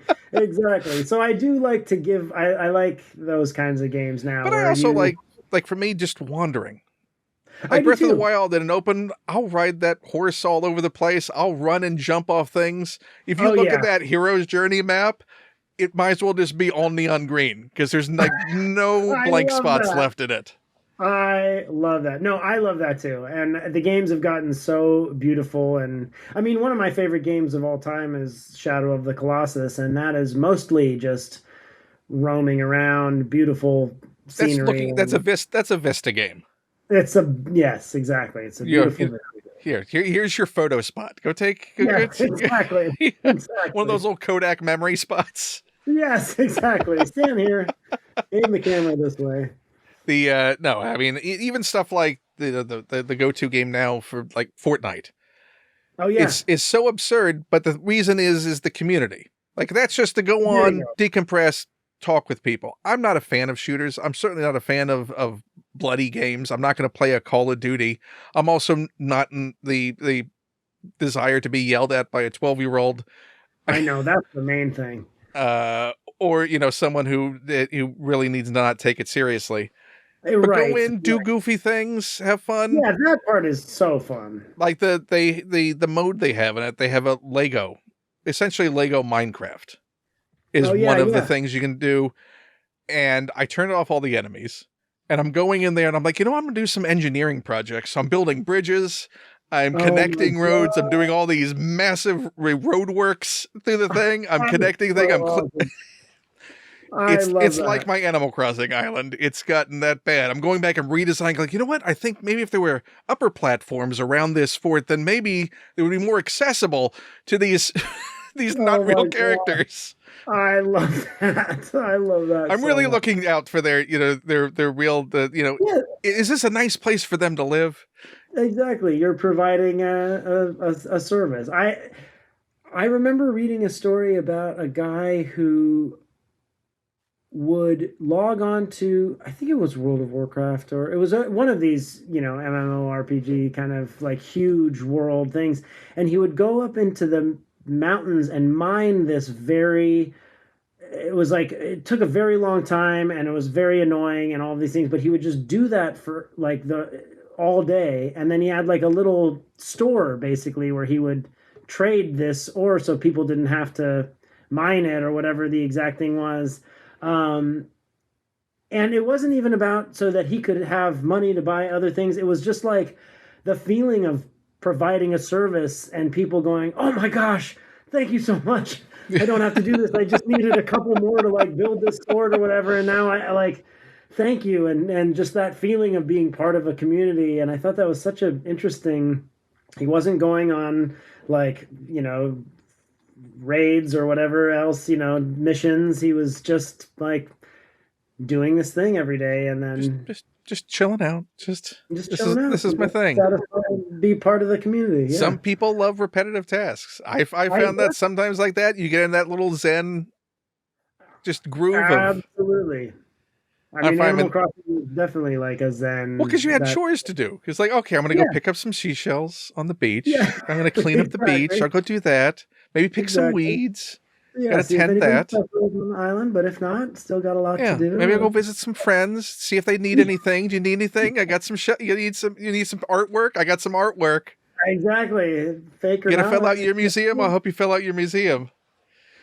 Oh Come to my find out, your god! daughter sold off all the pieces for bells. Ah, I sold it for bells. Not the Mona Lisa. You sold the Yeah, Mona Lisa. how many bells was it? Oh, it was 5. just a thing. Okay, all right, you got that. That's fine. Oh my I just gosh. gave it away, Dad. Yeah, They're exactly. easy to get, right? Yeah, yeah. Red comes by. I gotta go see that thief on that ship That guy drives me nuts. selling you fakes. Oh, I know, especially when Venus de Milo with arms. A couple of times. Yeah. Ugh, Red, get out of here. Figure it out. So many good times. So, So how many items do we had 2 more left? there are 2 more left. Yeah. Okay. So, So when I asked you, before you get to these, when I asked you, was it hard to find items that it started off. I mean, I knew my hat straight off, and then it was a thing where I was looking around and thinking like, what what else is meaningful and important to me? And it was fun too because I would look for one thing and then see another thing in the same cupboard or whatever, and go, oh, actually, that's more important. I and yeah, Did and any of them so surprise you? uh the 3DSs surprised me because I mean, it surprised me the other day. I mean, it also is so weird that it's like within a week of unearthing them both. And because they were out and charging, I saw them again. I was like, oh yeah, those things that I just had and that like kind of an emotional reaction to. I'll bring those, even though they're electronics, and I don't know, but then you can bring anything on the Yeah, show. yeah, That's the you can lovely, bring, the yeah. lovely element. But yeah, the next one, it was something I was looking for something in my in the garage, and I found this, and I was like, oh my gosh! And I didn't even open it yet because I was just looking at the case for the most part. But it's my bass guitar, which has, well, I don't know. There's lots of stickers on it, as you can see. Um, Is there a sticker on there that means the most to you? let's see. There's an Eeyore sticker that says E is for Eeyore, who often feels gloomy. Um, I'm not sure what you're trying to communicate there. I don't know. There's this strange illustration of Mickey Mouse all stressed out and sad. Um, And yeah. and how long ago were most of these stickers placed on there? What's the Oh newest boy. sticker on there? The newest sticker would probably be 95 or 96. So this is Because very much teenage you, who this is is teenage me. This is when I got too shy to be a actor, and I thought I'll be a musician. And I thought everybody in my school, or people that everybody who's a musician plays guitar, but not. They're all looking for a bassist. yeah, And yeah. so I don't want to maybe be out front. I don't want to be the focus of attention. I want to be the moody bassist in the back who is a mystery to everyone. exactly, and that is exactly who I became. And so But you know then, what? But you know what? But I also drive. yeah, exactly. So this is my first bass. It's missing a string. Also has some old shiny stickers on it. When was the And last time you played it? oh my gosh. Well, when I left school and I was mostly playing music by myself, I started to play more guitar because it's always felt strange to play bass just alone. If I wanted to play a song, I wanted to play on a acoustic guitar or something like that. You can always play Stand By Me. That's true. That's true. I can play Stand By Me. I can play, I Want You Back by the Jackson 5. Um, but this was such a part of another thing that felt like, it was giving me some kind of personality or something like that. When Were I you in a was band? Did you form a band I in was school? in, yes, I was in a couple bands back then. Although considering the school you went to, I'm assuming there were bands all over the place. There were lots of bands. And I played my first band. The main band that I was in was a band called Backchat, which was it's a old timey way of saying talk back, like don't you backchat me, young man. So we were called Backchat, and I played bass in that band. I played at the All jazz covers, band. or were you all writing as a band? Or We attempting to did write? some covers, but we also wrote a couple songs. But it was mostly covers, I think, at that point. It was like a lot of Pixies, a lot of Pixies. But yeah, I think we had probably like 5 or 6 originals. We only played like maybe 3 times in public, but You've it was had a really few fun. school reunions. There's been no playing the reunion for Backchat. No playing the reunion. No Did back chat. Backchat have public performances? We did. We played at the Roxy in Los Angeles and the Whiskey A Go Go and Little a place venues. called Little Venues. It's like the Y, or the Veterans Hall, right? Yes, exactly. I mean, it was absolutely pay to play. So it was like, all right, you can get up there and then sell as many tickets to try to make up the money that you just spent to You four-walled your band.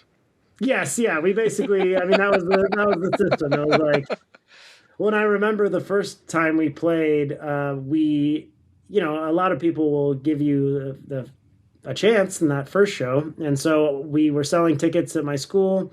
When we paid off the venue, we came out on top, and when we split it amongst the four of us, I think we each got like 40 something dollars, but I got mine all in ones and just a big wad of $1 bills.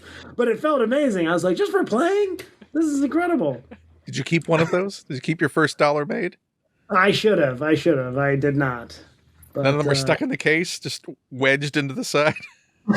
No, the only thing that is in this case that I was surprised about is oh my gosh, Is that a set list? This is really wild. It's a Built to Spill set list that I stole. And look at this Big Dipper. It's one of their songs that I love. And now I am Big Dipper. Who knew? But what a thing to find. Yeah, I didn't know that this was in there. When was the last time you opened that case? I don't even know. Probably probably like 4 or 5 years ago, just to see what was going on in here. And then I saw, oh, it's missing a string. I should get a new string. And then I obviously never did that. I think you and AG need to get together and jam on your basses. I would love that. Get some bass bros going.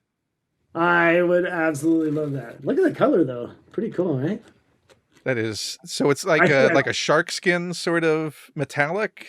Yeah, blue? it's like a dark purple sort of shark skin metallic. To be honest, I probably got it because of the color. I didn't know that much about basses, but I saved up and I got it. I also dropped it there. I'll never forget. But it didn't ruin it. Didn't ruin it. All makes it more unique and part of the story. So we can assume the last time you played it is when that string broke.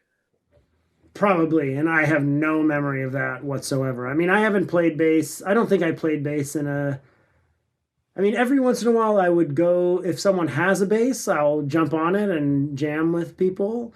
And I've done that a couple of times, but I haven't like busted out my own. I am so getting you together with AG to sit down and just I would love that. Jam out. Bass off. You take your bass. Oh, can you do dueling banjos but dueling basses? Oh my gosh, that would be amazing. Just the bass line of do do do do do. I bet we could. Well, there we go. That'll be the gift that keeps on giving. Wait, can you hear that at all? I can.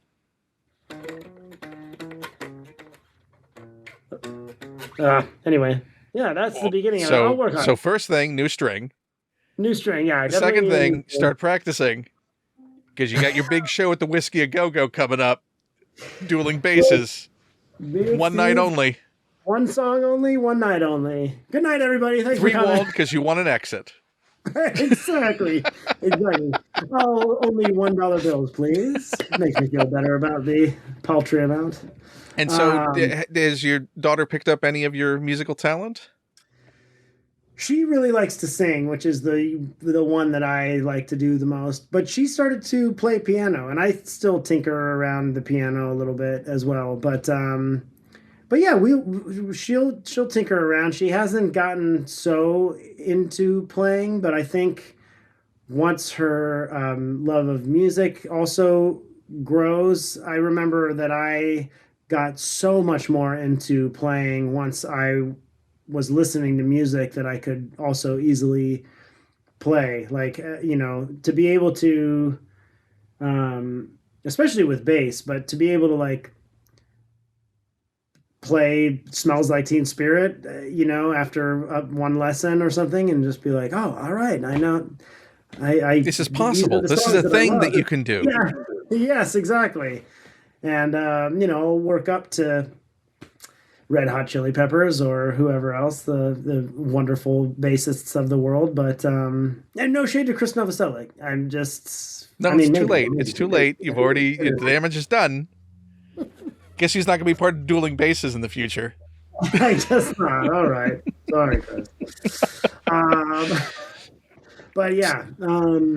So that gave me something. Also, it like really helped me make some friends, and it also helped me feel like it was just the right amount of on stage, but in the back corner. I still like enjoyed performing, but I didn't feel like wanting to be any kind of front man. I just like You can be out there on your own terms. Yes, exactly. Safe.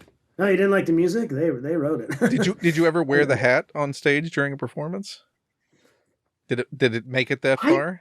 I don't think I did. I don't think I did because I really enjoyed headbanging, and the hat would have flown. And you didn't want to ruin that. I didn't want to ruin that. It was an unsafe spot for my hat, so I left it off. So let's go to your final object. My final object. We started with a hat, and we're going to end with a hat. This is also a hat that's been through quite a lot. As you can see, I've had to do some fixing of all of it, but it's my dipper hat, and it's I think it means so much to me because first of all, this was before they started making them.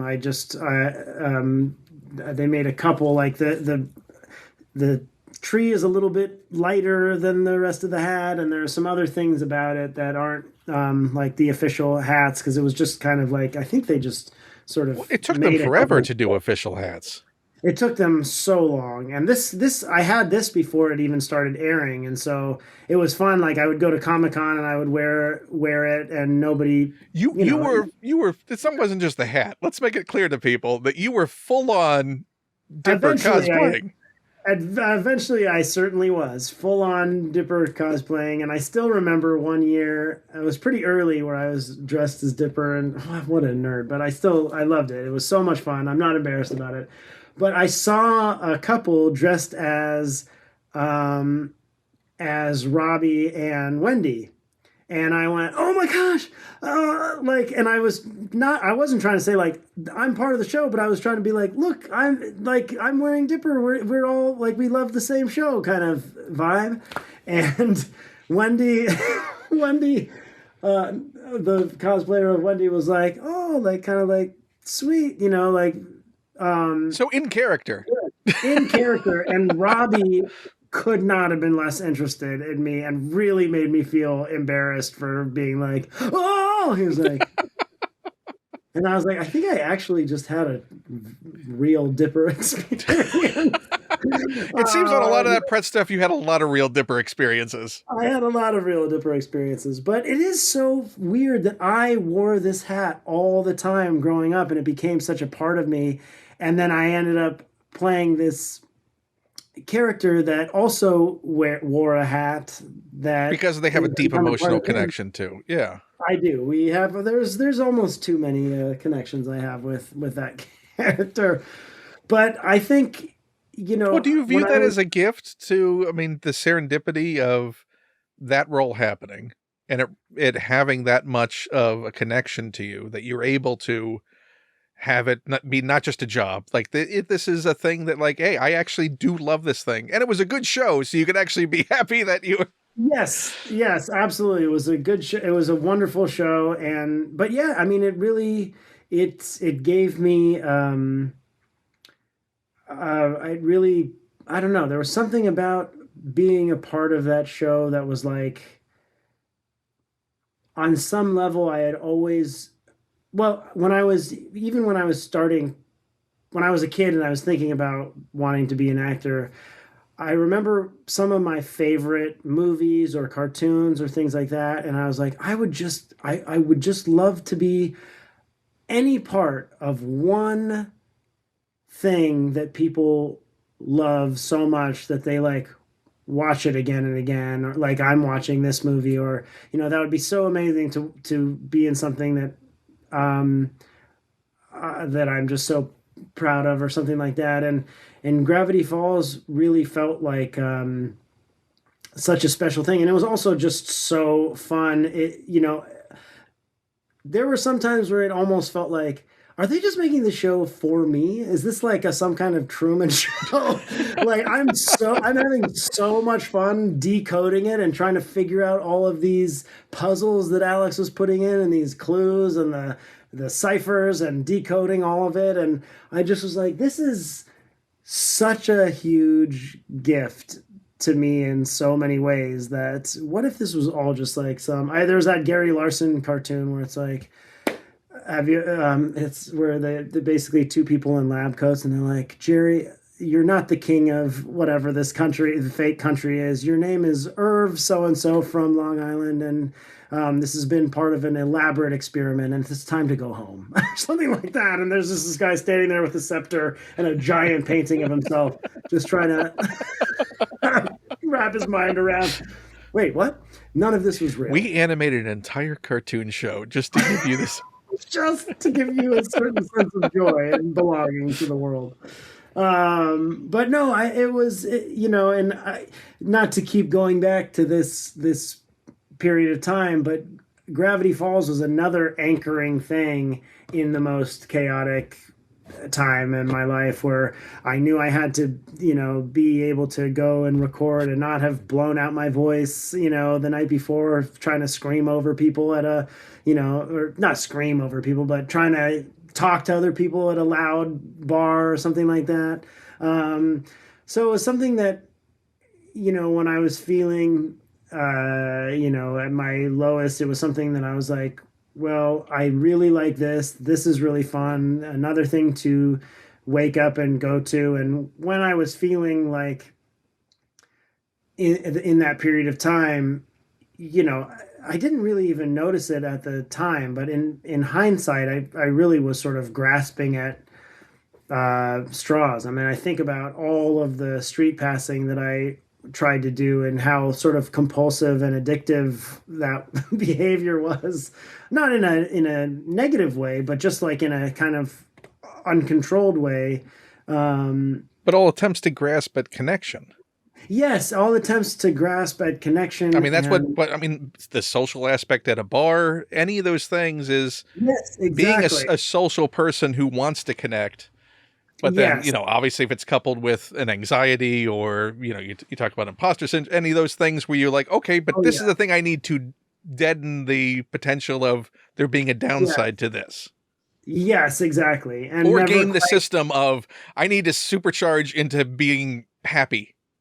Yes, exactly, exactly. And or relaxed. Understanding that the math of like, oh, I feel slightly more relaxed after one, does not translate to, then I will feel that much more relaxed after. I'm going to speed run this game. Don't worry. I'm a completionist. Exactly. I'll figure it out. I'm sure you get a trophy for drinking all of the things in the bar. Can I unlock that? Is that a thing that I? Yeah. Did I unlock that trophy last night? There were so many little serendipitous things about that show, but I did it for a period of time, especially before the show came out, when it felt like just my little secret. I wore this hat all the time.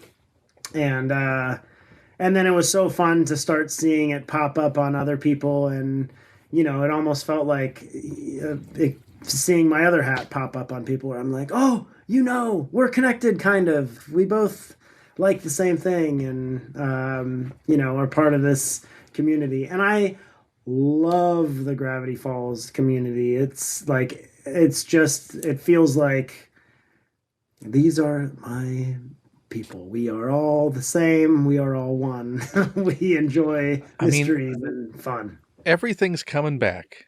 in some way or another, has Yeah. Alex ever said anything about a one-off, just have some fun with those characters again? He has never said anything, but he has also never ruled it out. He has never said to me, I will, I just, between you and me, I will never go back. So I'm still holding out hope that there's something. I mean, I think Did he see the Last of Us video that we did? I don't know if he has. I want to see like a live action, grizzled old dipper, live action Kristen Shaw and me, in our, when we're 60, like the Ford, That may be the thing that Alex responds to the most of. Yeah, that's how we bring it back. Yeah. Yes, exactly. You're the clones that survived. But no, I mean, I think every time the response to a new Gravity Falls thing comes out, and it's like the Book of Bill being a bestseller, and I'm sure the art book is going to do amazing. It seems like maybe someone somewhere is going, wait a second, there's an audience for this. And, I hope, I actually have no idea if Alex has been approached by it, about it. I know that it means a lot to him, and it's been fun. And like, even in the Book of Bill, to sort of delve deeper into some of the lore, and it feels like it's matured with, all of the show. And we'll see. I don't know. I would absolutely love that. But first thing you need to send him that Last of Us video. Yeah. Huh? First you got to send him that Last of Us video. See what his response to that is. Be like, this was my official pitch, and it got picked up. I should have told you beforehand, but we're doing this, and we'd like you. Yeah, no. Disney's on board. Disney's on board. Yeah. Disney and Sony have Disney and HBO Max have agreed. Yeah, we're doing it. It's a Hulu thing. We're aging it up. It's exactly. Oh, Kristen's on board. Everyone's on board. We're good to go. Yeah, I mean, it would be so lovely, but I also think if those 2 seasons and all of the books are the Gravity Falls story, then I also feel so lovely and, so grateful for that. And it's so wonderful. And, I mean, you had that. More, but then sometimes sometimes more is too much. Yeah. But are you at the point where you can start looking at these things, looking at Gravity Falls, looking at Matlock, that have sustained? And, the fact that you were out there, do you feel more comfortable in yourself and career and feeling that, I have carved out a place for myself? I do feel a little bit more. I mean, there's always a part of me that is worried that, anytime a job ends, it's like, that was the last one. And, which everyone feels who has any job in any field now. Any freelance. Yeah, exactly. And, but I've learned to trust a little bit more and hope. And I also think, as sort of as silly as it sounds, the little community I've built on TikTok, I really feel like where it feels like kind of in a certain way, that's the most me that I am ever showing anybody, is on social media and things like that. And the response that I get from that, and the back and forth that I have with people on that site, that makes me feel more for a kid who was always searching for, like, what am I here for? Is this, am I if you were to turn my life into a math equation, am I a drain on this earth?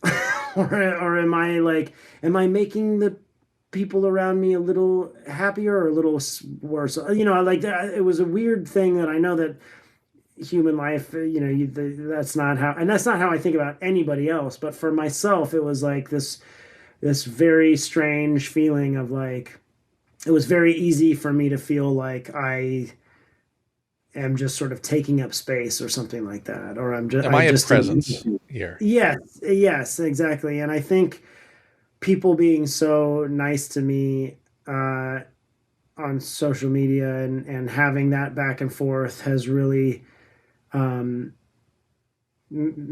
felt nice, and not at the exclusion of the real life relationships that I have. Right.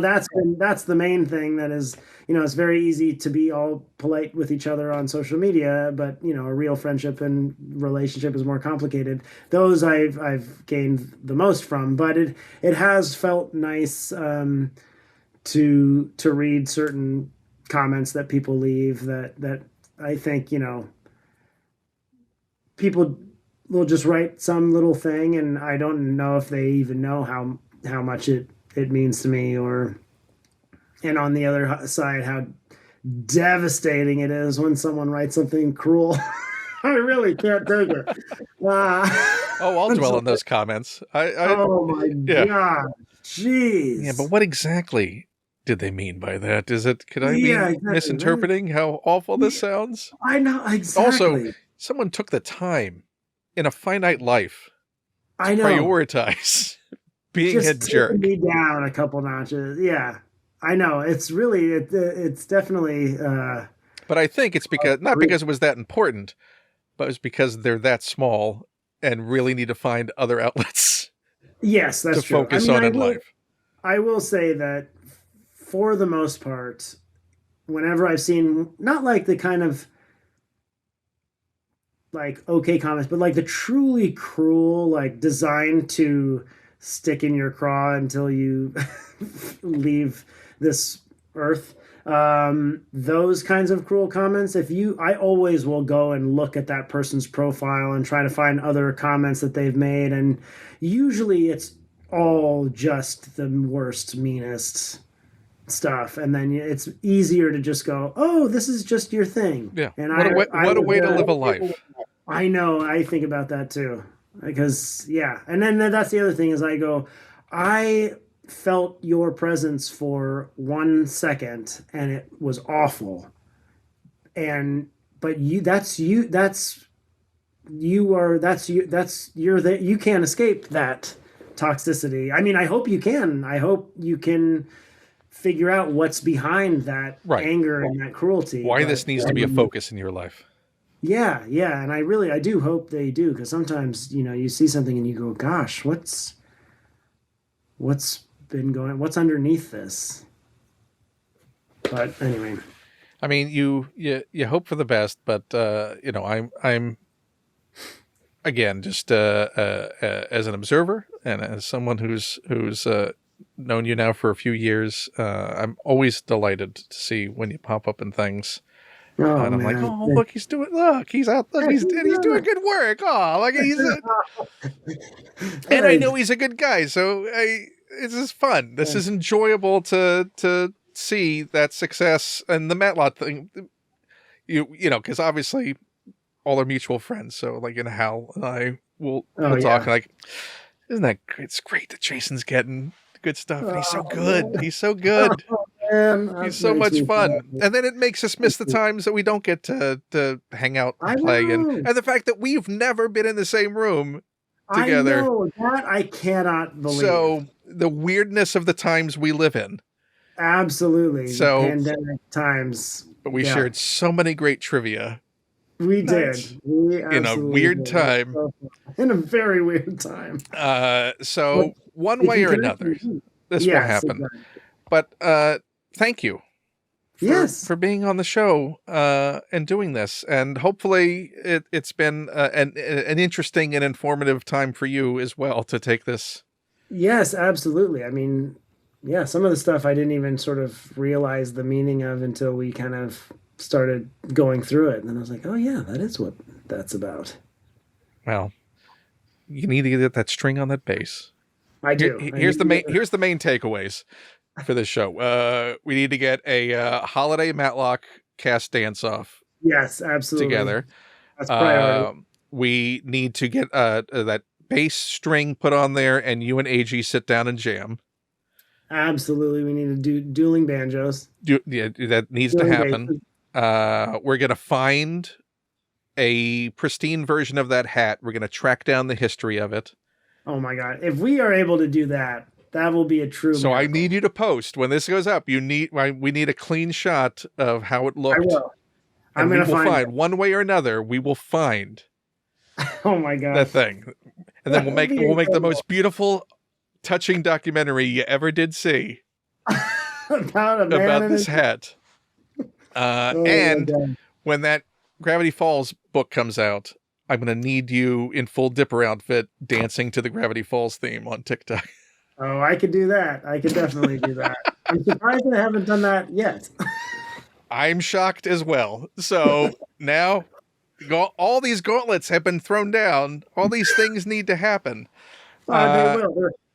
Is there anything besides Matlock season 3 coming in the fall? We got the final part of season 2 airing over the next few weeks, so people need to find out what happens there. Yes, exactly. And I Love Boosters is coming out on May 22nd, I believe, which I'm really excited about. My second mullet experience. So we kind of mentioned it, but I forgot to say. Somebody add it to his Wikipedia page. Yep. Lanterns and then Last of Us. I don't know when those come out, but the Lanterns comes out in August, I believe. Yeah, and I think Last of Us is by the end of the year. I think the next yes, season. I think so as well. Yeah, this is a big Ritter year. It is a big Ritter year. It's very exciting. Look at this. Very exciting. You're all over the place. You're all over the place. It's so funny. I saw you were talking to Ted Danson. You're all over the place. Yeah. I know. That came out today. That was such a lovely talk. What a wonderful man. So I'm encouraged. So where would you like? I know that your TikTok is still the presence. We still haven't extracted you from certain sites. We need to ferry you off to bluer shores. Yes, exactly. I know. I've still Instagram and TikTok now are the two main ones that I. Well, your TikTok was always a delight. Thank you. And your team trivia partner. I remember also a nice surreal time. Mike Furman would always have a nice surreal TikTok. So you were always my favorites on there just to see what would happen or what's Jason doing with cabbage today. Oh gosh! They were weird times, people. People don't understand. They don't understand. Exactly. It was you were trying to figure out, everything. We were trying to figure out everything, and nothing was working, and everything was working. It was a horrible. It was a nightmare. So people should follow you there. Do all the things, and follow Jason wherever. And not in real life, but professionally. Follow Jason in whatever he does. Yeah. All of the legal ways in which you can follow. Yes. All of the socially acceptable ways. There you go. Yes, exactly. Follow Jason. And then this is the awkward part that is always awkward for me. If you enjoy this and you enjoy this conversation, please subscribe. That'd be swell. There's also a Patreon that people can go to, patreon.com/Ken Plume.